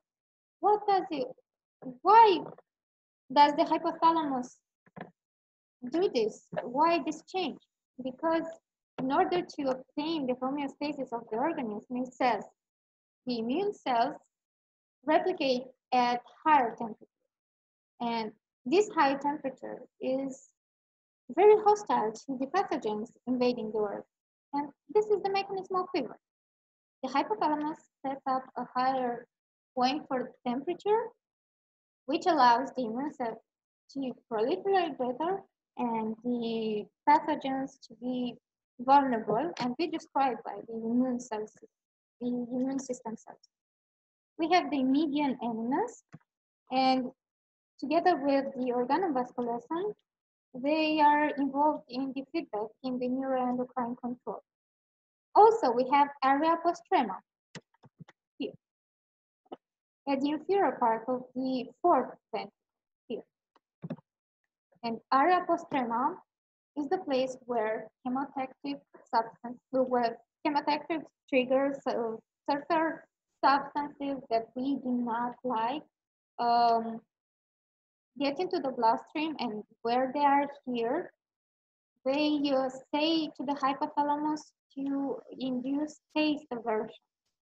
We all have certain types of food that we do not pretty much like, right? And you have a very strong reaction, almost throw up. This is the place where the substance is detected by the central nervous system in the area postrema. We also have the subcortical organ, and it's involved in learning. It's here, below the cortex. And as well as the pineal body, which is involved in circadian and circannual time. Circadian related to the length of a day, which variations to occur during the day, and circannual during the year.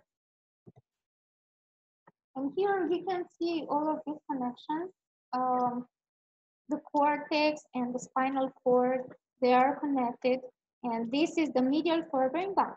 It goes all the way from the cortex to the spinal cord and pass also through the hypothalamus.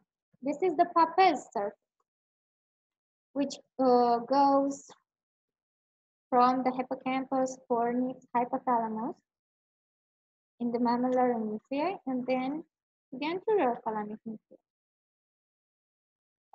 This is the connection with the amygdala, ventral, and dorsal. And the dorsal is also called stria terminalis. A retinal hypothalamic pathway, which regulates, which sends the information to the suprachiasmatic nucleus and regulates the circadian rhythm. The spinal hypothalamic tract and the hypothalamus spinal. So the key point is homeostasis. And what the hypothalamus does, it integrates the body functions. And there are a lot of body functions. All of them are regulated by the hypothalamus. And there is a continuous feedback from the peripheral tissues to the hypothalamus back and forth, and with the limbic system as well.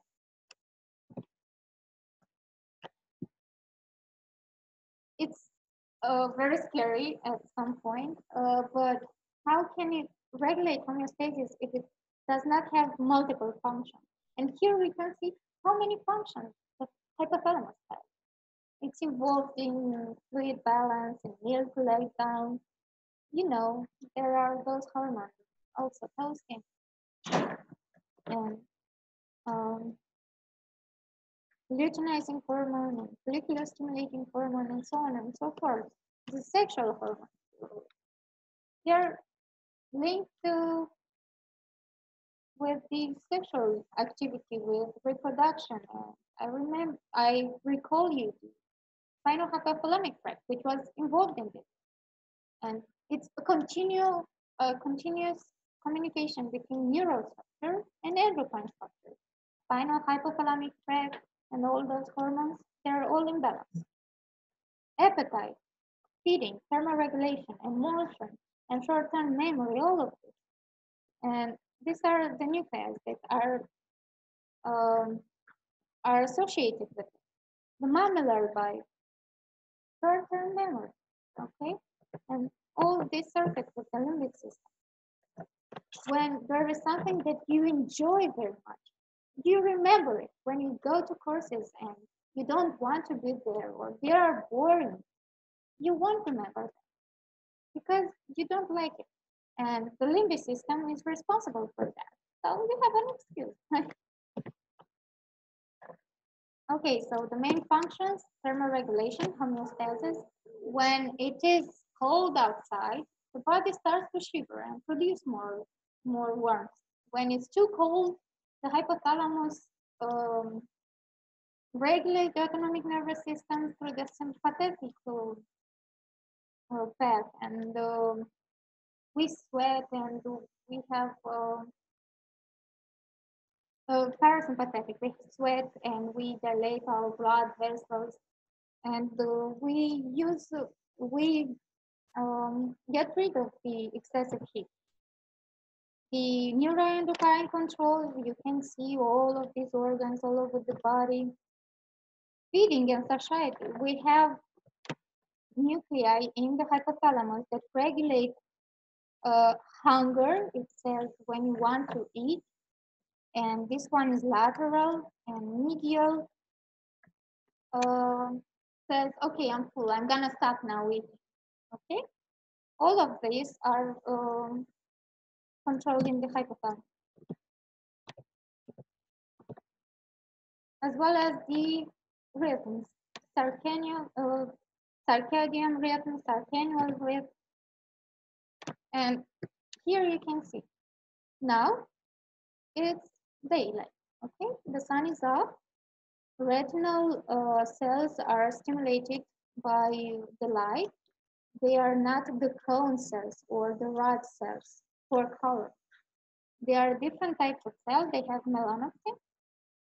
They travel through the special tract, which is called retinal hypothalamic tract, and then go to the suprachiasmatic nucleus, which is the body's master part. Because then it sends the information to the paraventricular nucleus, and from here to the spinal column.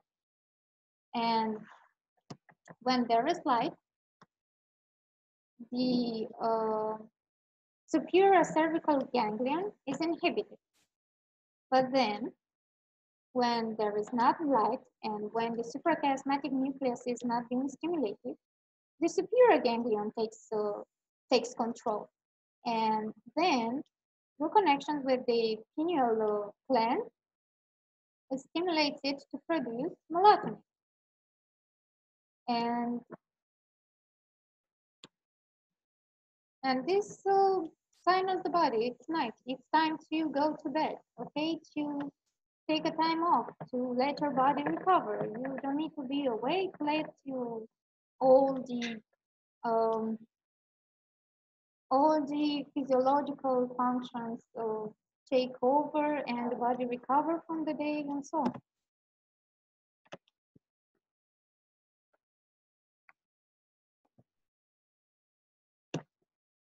So, the suprachiasmatic nucleus is the master pacemaker that regulates the function of multiple intra and extra hypothalamic slave oscillators.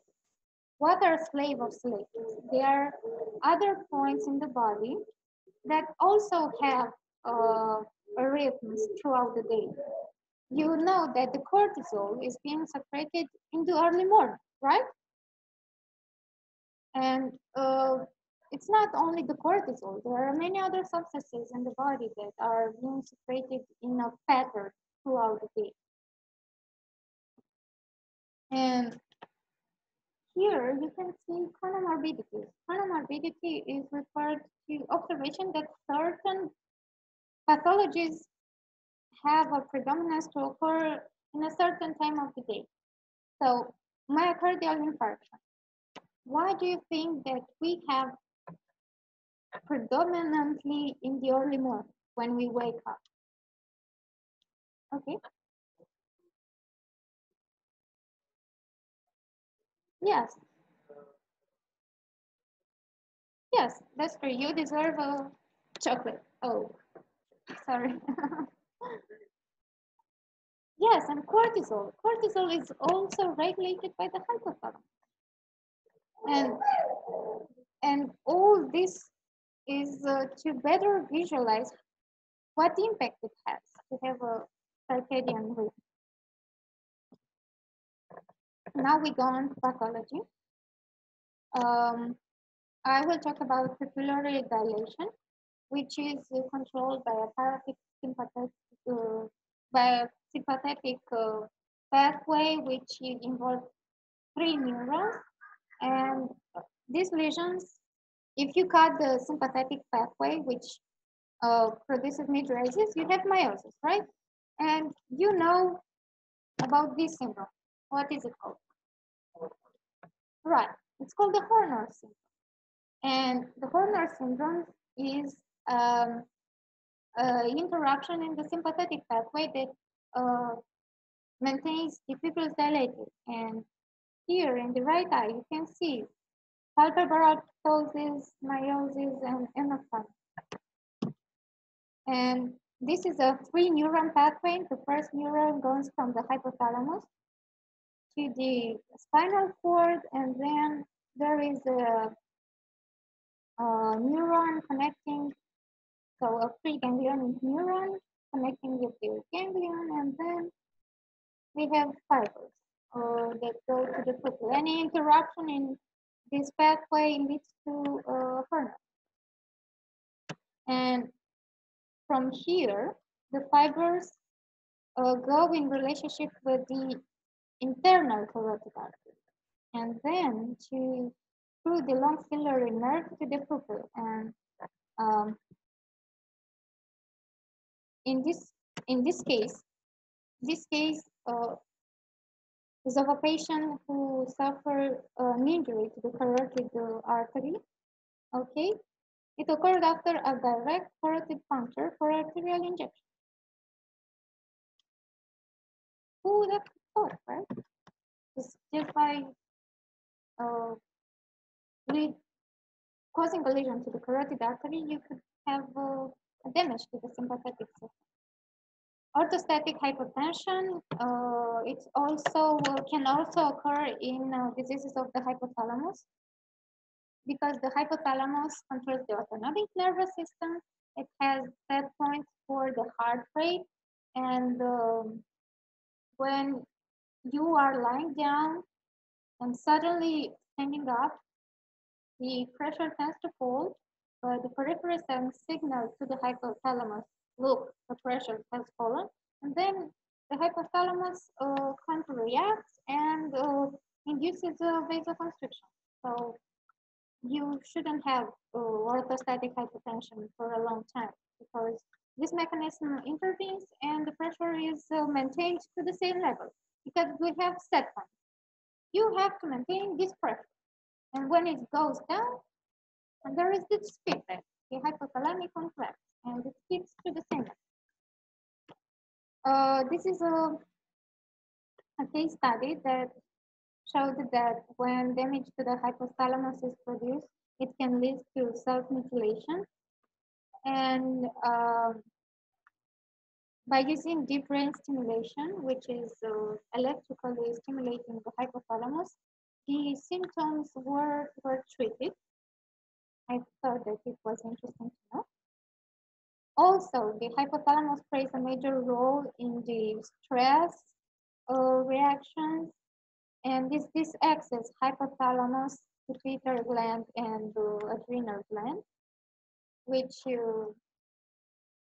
is mainly represented by cortisol levels, and it's been strongly associated with depression and bipolar disorder, and also with schizophrenia. And the antidepressants that reduce the activity of this axis have a therapeutic effect on depression.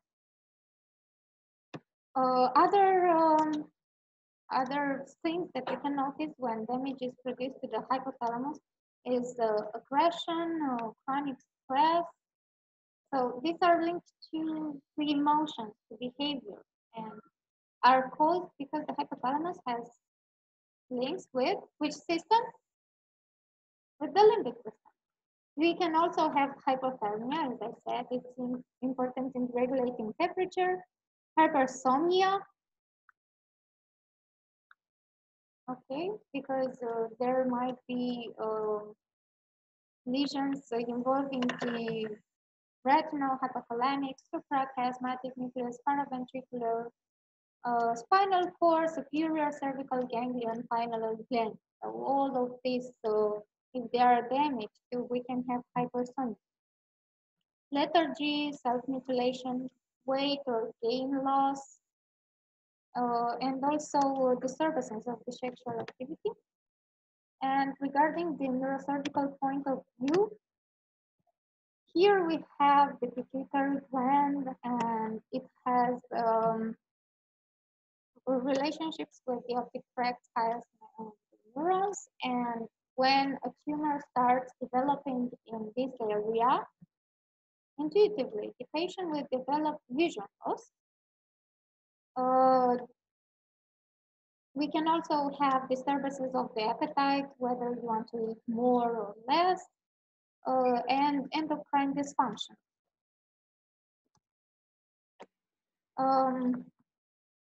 This is a very rare thing.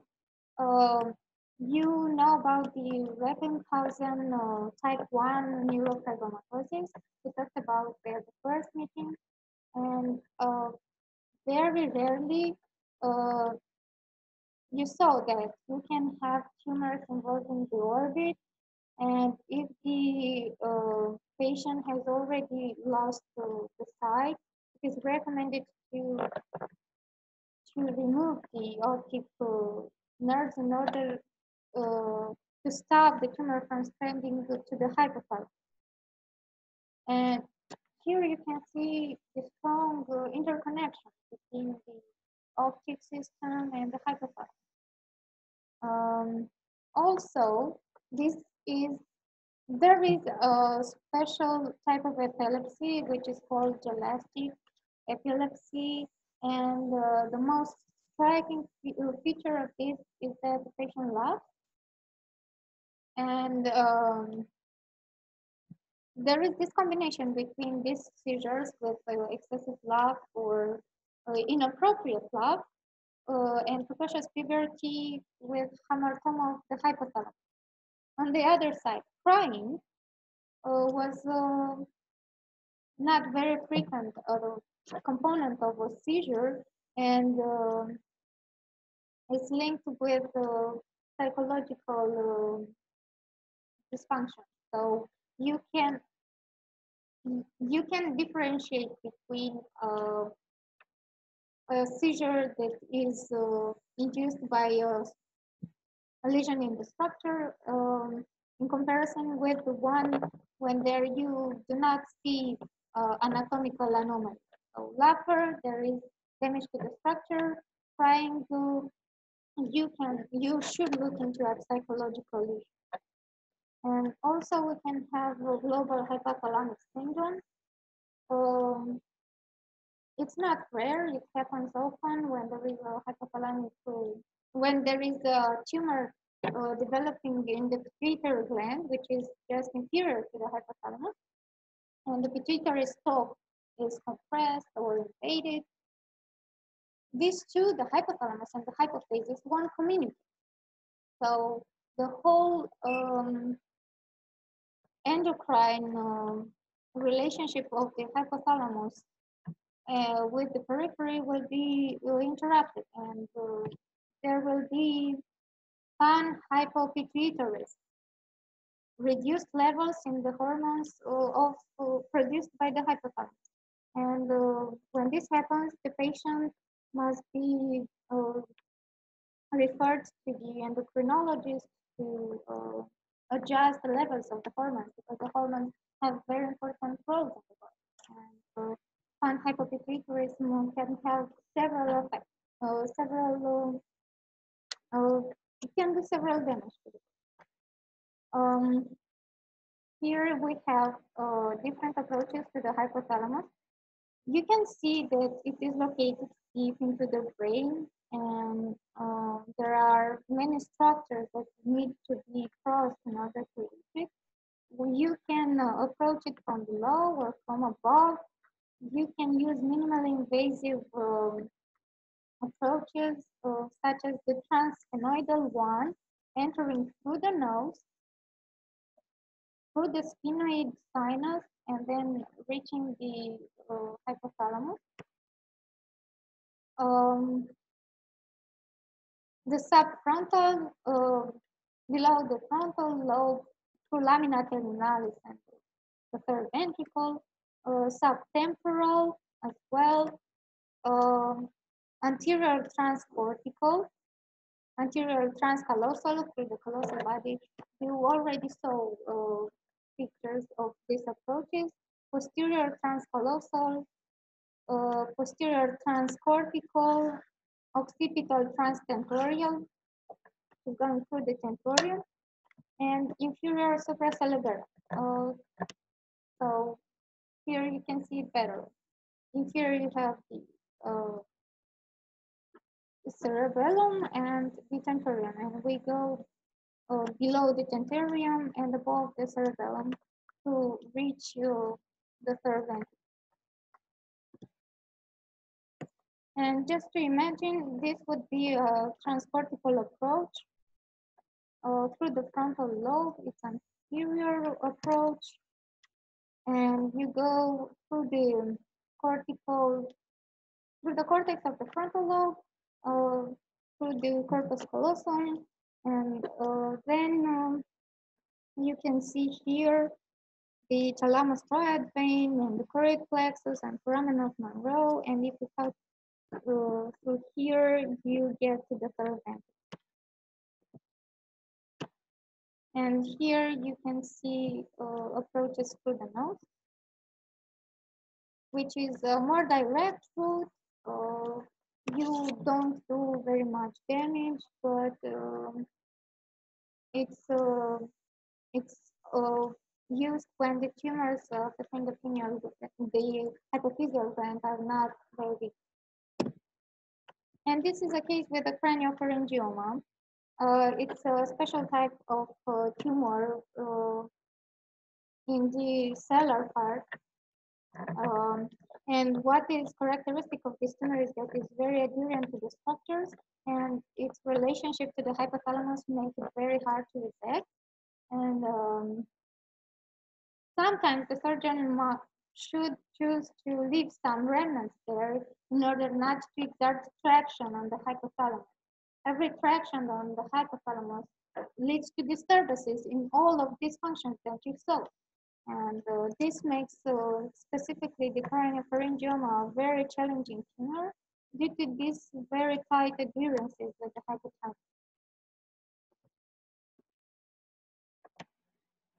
And this is a picture from inside out. It's what happens inside of a brain of a person. And this is joy, this is anger, this is fear, and all of these emotions act and sometimes can take hold of the body without us noticing. And I see here the embodiment of the limbic system, which can take control of the body without us knowing it. And there is a quiz that I would like to take at the end of the meeting. And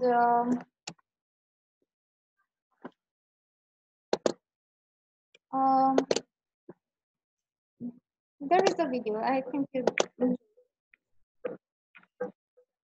How do you know when it's time to sleep or time to wake up? At the end. Hello, can you hear me? Are you still there? Yeah, I can hear you. Yeah. Did you see the movie that I was playing? Yeah, well, we didn't see a video. You wanted to show a video? Yeah. Okay.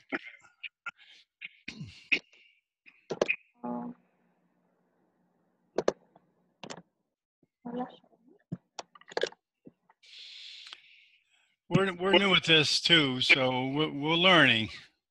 Okay. It's not too long. That's okay. There's no hurry. You'll get it. It's just like operating. Things don't go the way they go you want sometimes. There you go. Powerful than any alarm clock of your own circadian rhythms. 24-hour cycles of biological processes that exist in every living. Okay, I'm not sure if the sound's coming through. Can people hear that? Can you understand that, Roxanne and Marco? You can't hear it? No, it's very. Okay, you may have to commentate, Elena, and tell us what the video is saying. Can you hear me, Elena? Or do we need the audio? Miasmatic nuclei, the brain's master clock. Well, The I master think I clock will skip the coordinates video. all the time clocks that Yeah, I'm losing your audio too, Elena. taking light as its cue. The master clock determines a continuous cycle of physiological changes within our cells, including the production of hormones. Okay, we learned something here. One of them is to rehearse, and if you have videos, to test them. Entirely in the dark, their circadian rhythm hardly alters, keeping more or less to a 24-hour day. But seeing too much or too little light, or receiving light at the wrong time. Can you hear us can leave now? the master I clock think we can hear it now. Can you hear it, Roxanne and Marco? Okay, yes. Lifestyles and impacts on our health and well-being. It's a real problem for people who work at night, those with sleep disorders, and also those with certain visual impairments that prevent light reaching those light-detecting ganglion cells. Studies have shown that disruptions to our natural rhythms put an extraordinary strain on the body, increasing the risk of a number of serious diseases, including cancer, heart disease, type 2 diabetes, and depression. It can also impair your ability to think, which is why, here at Oxford, we are researching whether delaying the start of the school day by an hour or two to better suit the body clock of the average teenager could improve their exam results. Anyone lying? You may not be able to hear it ticking, but you can certainly feel your body clock at work.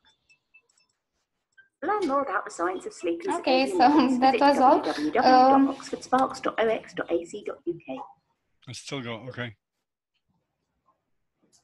Okay, I'm sorry for the technical issue. The video was about the impact that this circadian rhythm has on our body functions and how it influences our everyday life, our performances, and it's more even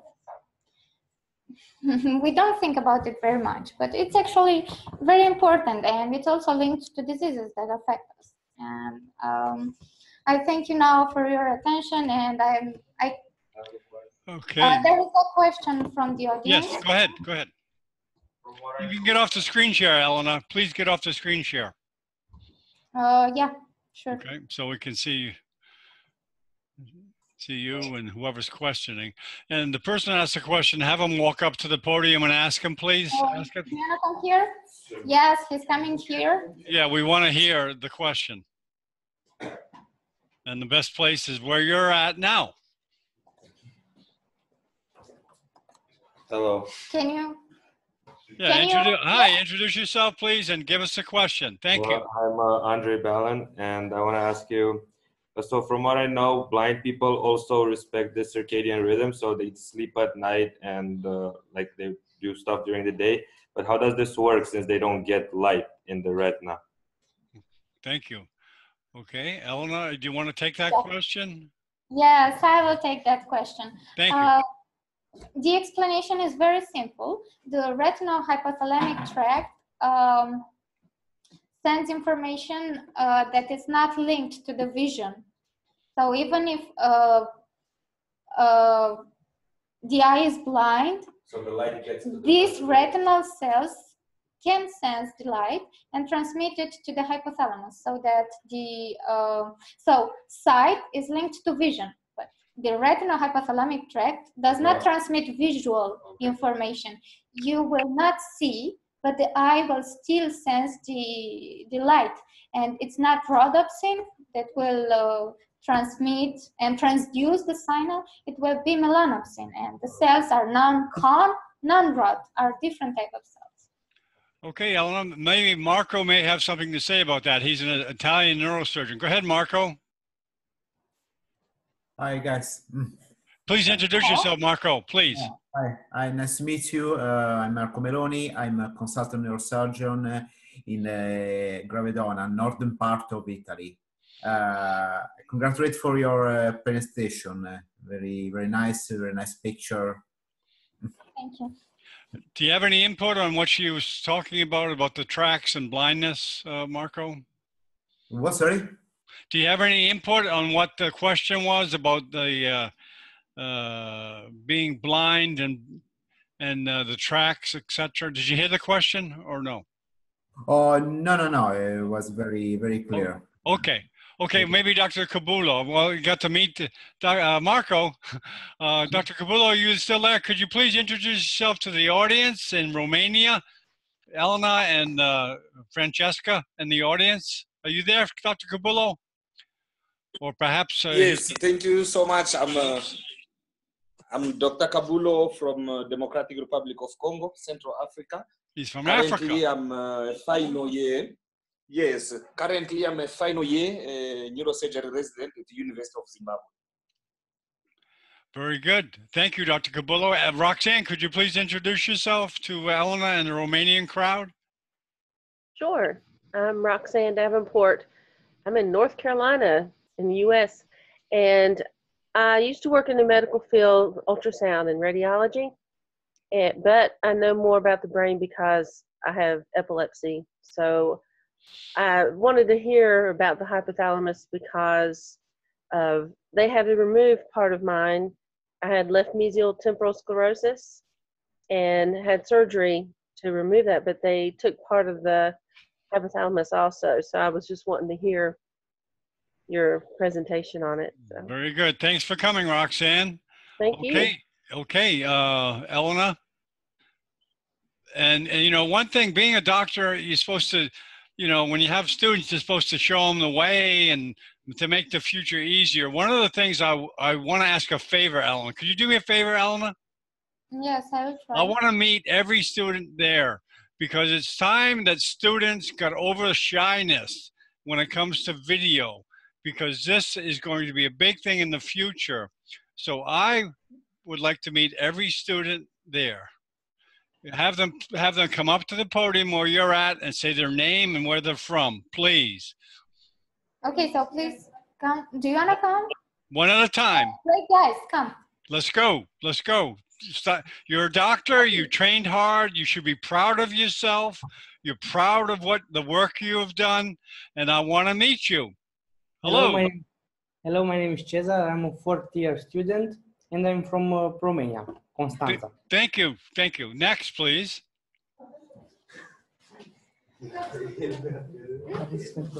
Hi, I'm Alex. I'm a third-year medical student, also from Romania. Nice to meet you. Welcome.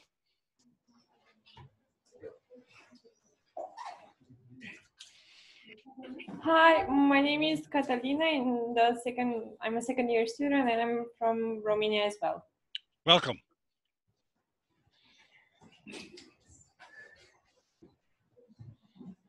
Hi, I'm Octavian, and I'm also a third-year student, and I'm from Romania. Welcome.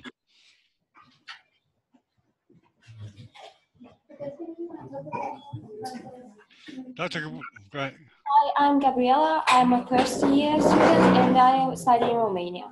Welcome.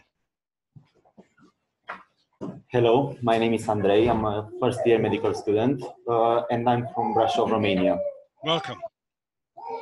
Yes, our colleague is from another city, so he does the effort every Thursday when you have meetings to come all the way to Bucharest and attend our meetings. So I want to Thank you.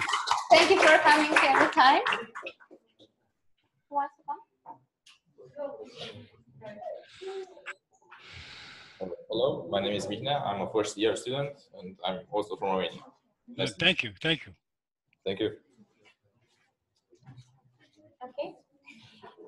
Is there anyone who wants to come here? Yeah, I want to make I want to meet the person making all the noise. Okay, so I will show you the students. Okay, very good. Okay, well, thank you all. Thank you all for participating. Okay, great. They don't do that at other conferences, do they, Dr. Cabullo and Marco? They don't introduce the audience, but we can do whatever we want. You can see that when you want to learn neurosurgery, there is no better time to start, and even when you're a toddler, you can listen to neurosurgical meetings. Well, those are two great presentations. You guys are into it. It's fun. We're using great technology, so we look forward to working with you guys in the future. Thank you very much. There is another presentation. Andre, do you want to come? Okay, very good. Great. Facem pauză? Okay, so the audience wants to take a vote because they are getting tired and yeah, sure, I understand. Okay, we'll just hang in there, and we'll be here after the break. Correct? Okay. You want to broadcast the final presentation, correct? Andre, do you want to broadcast your presentation? It's his first presentation at the club, but we are all sure that it will be great. While taking the break, we will let Silvio introduce himself. Okay, so you can. Okay, we'll just stay here, Elena. We'll just stay here. Yes. It's me and Silvio who will stay. Oh, okay, great.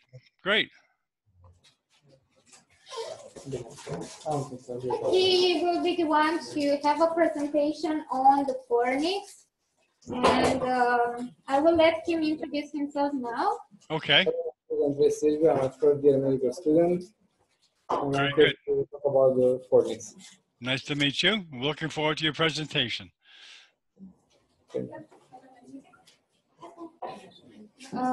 Here at our neurosurgical club, we have students from the first year that become interested in the nervous system. Some of them are frightened by how difficult things are and get scared and simply say that, okay, I saw what it means, but I would not like to do it in the future. We consider it to be a very good thing because they have the opportunity to see some aspects. Okay, we'll be here. We'll just leave the room open. We'll just leave the room open and we'll start when you're ready.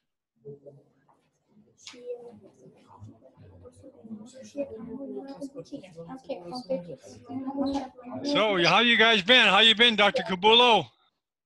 Dr. Bennett, can you hear me? I'm sorry. Go ahead. Go ahead, Ellen. I'm sorry. What'd you say? I was saying that we did not realize, but the time passed, and we will continue with the presentations next time. Okay, you want to continue now? No. We would like to take the break and present the next topics at another time, because we also have a contest for the students, and would like to take the time for that as well. Okay, so you want to end the conference now, correct? Yes, unfortunately. Yes. Okay, well, that's okay. That's okay. Thank you very much. Great presentations. Great. That's the best presentation I've ever seen with a Santa hat. Thank you very much. Okay, thanks, Dr. Cabullo. Thanks, Roxanne, and thanks, Marco, for coming. And I'm going to end the broadcast now. For making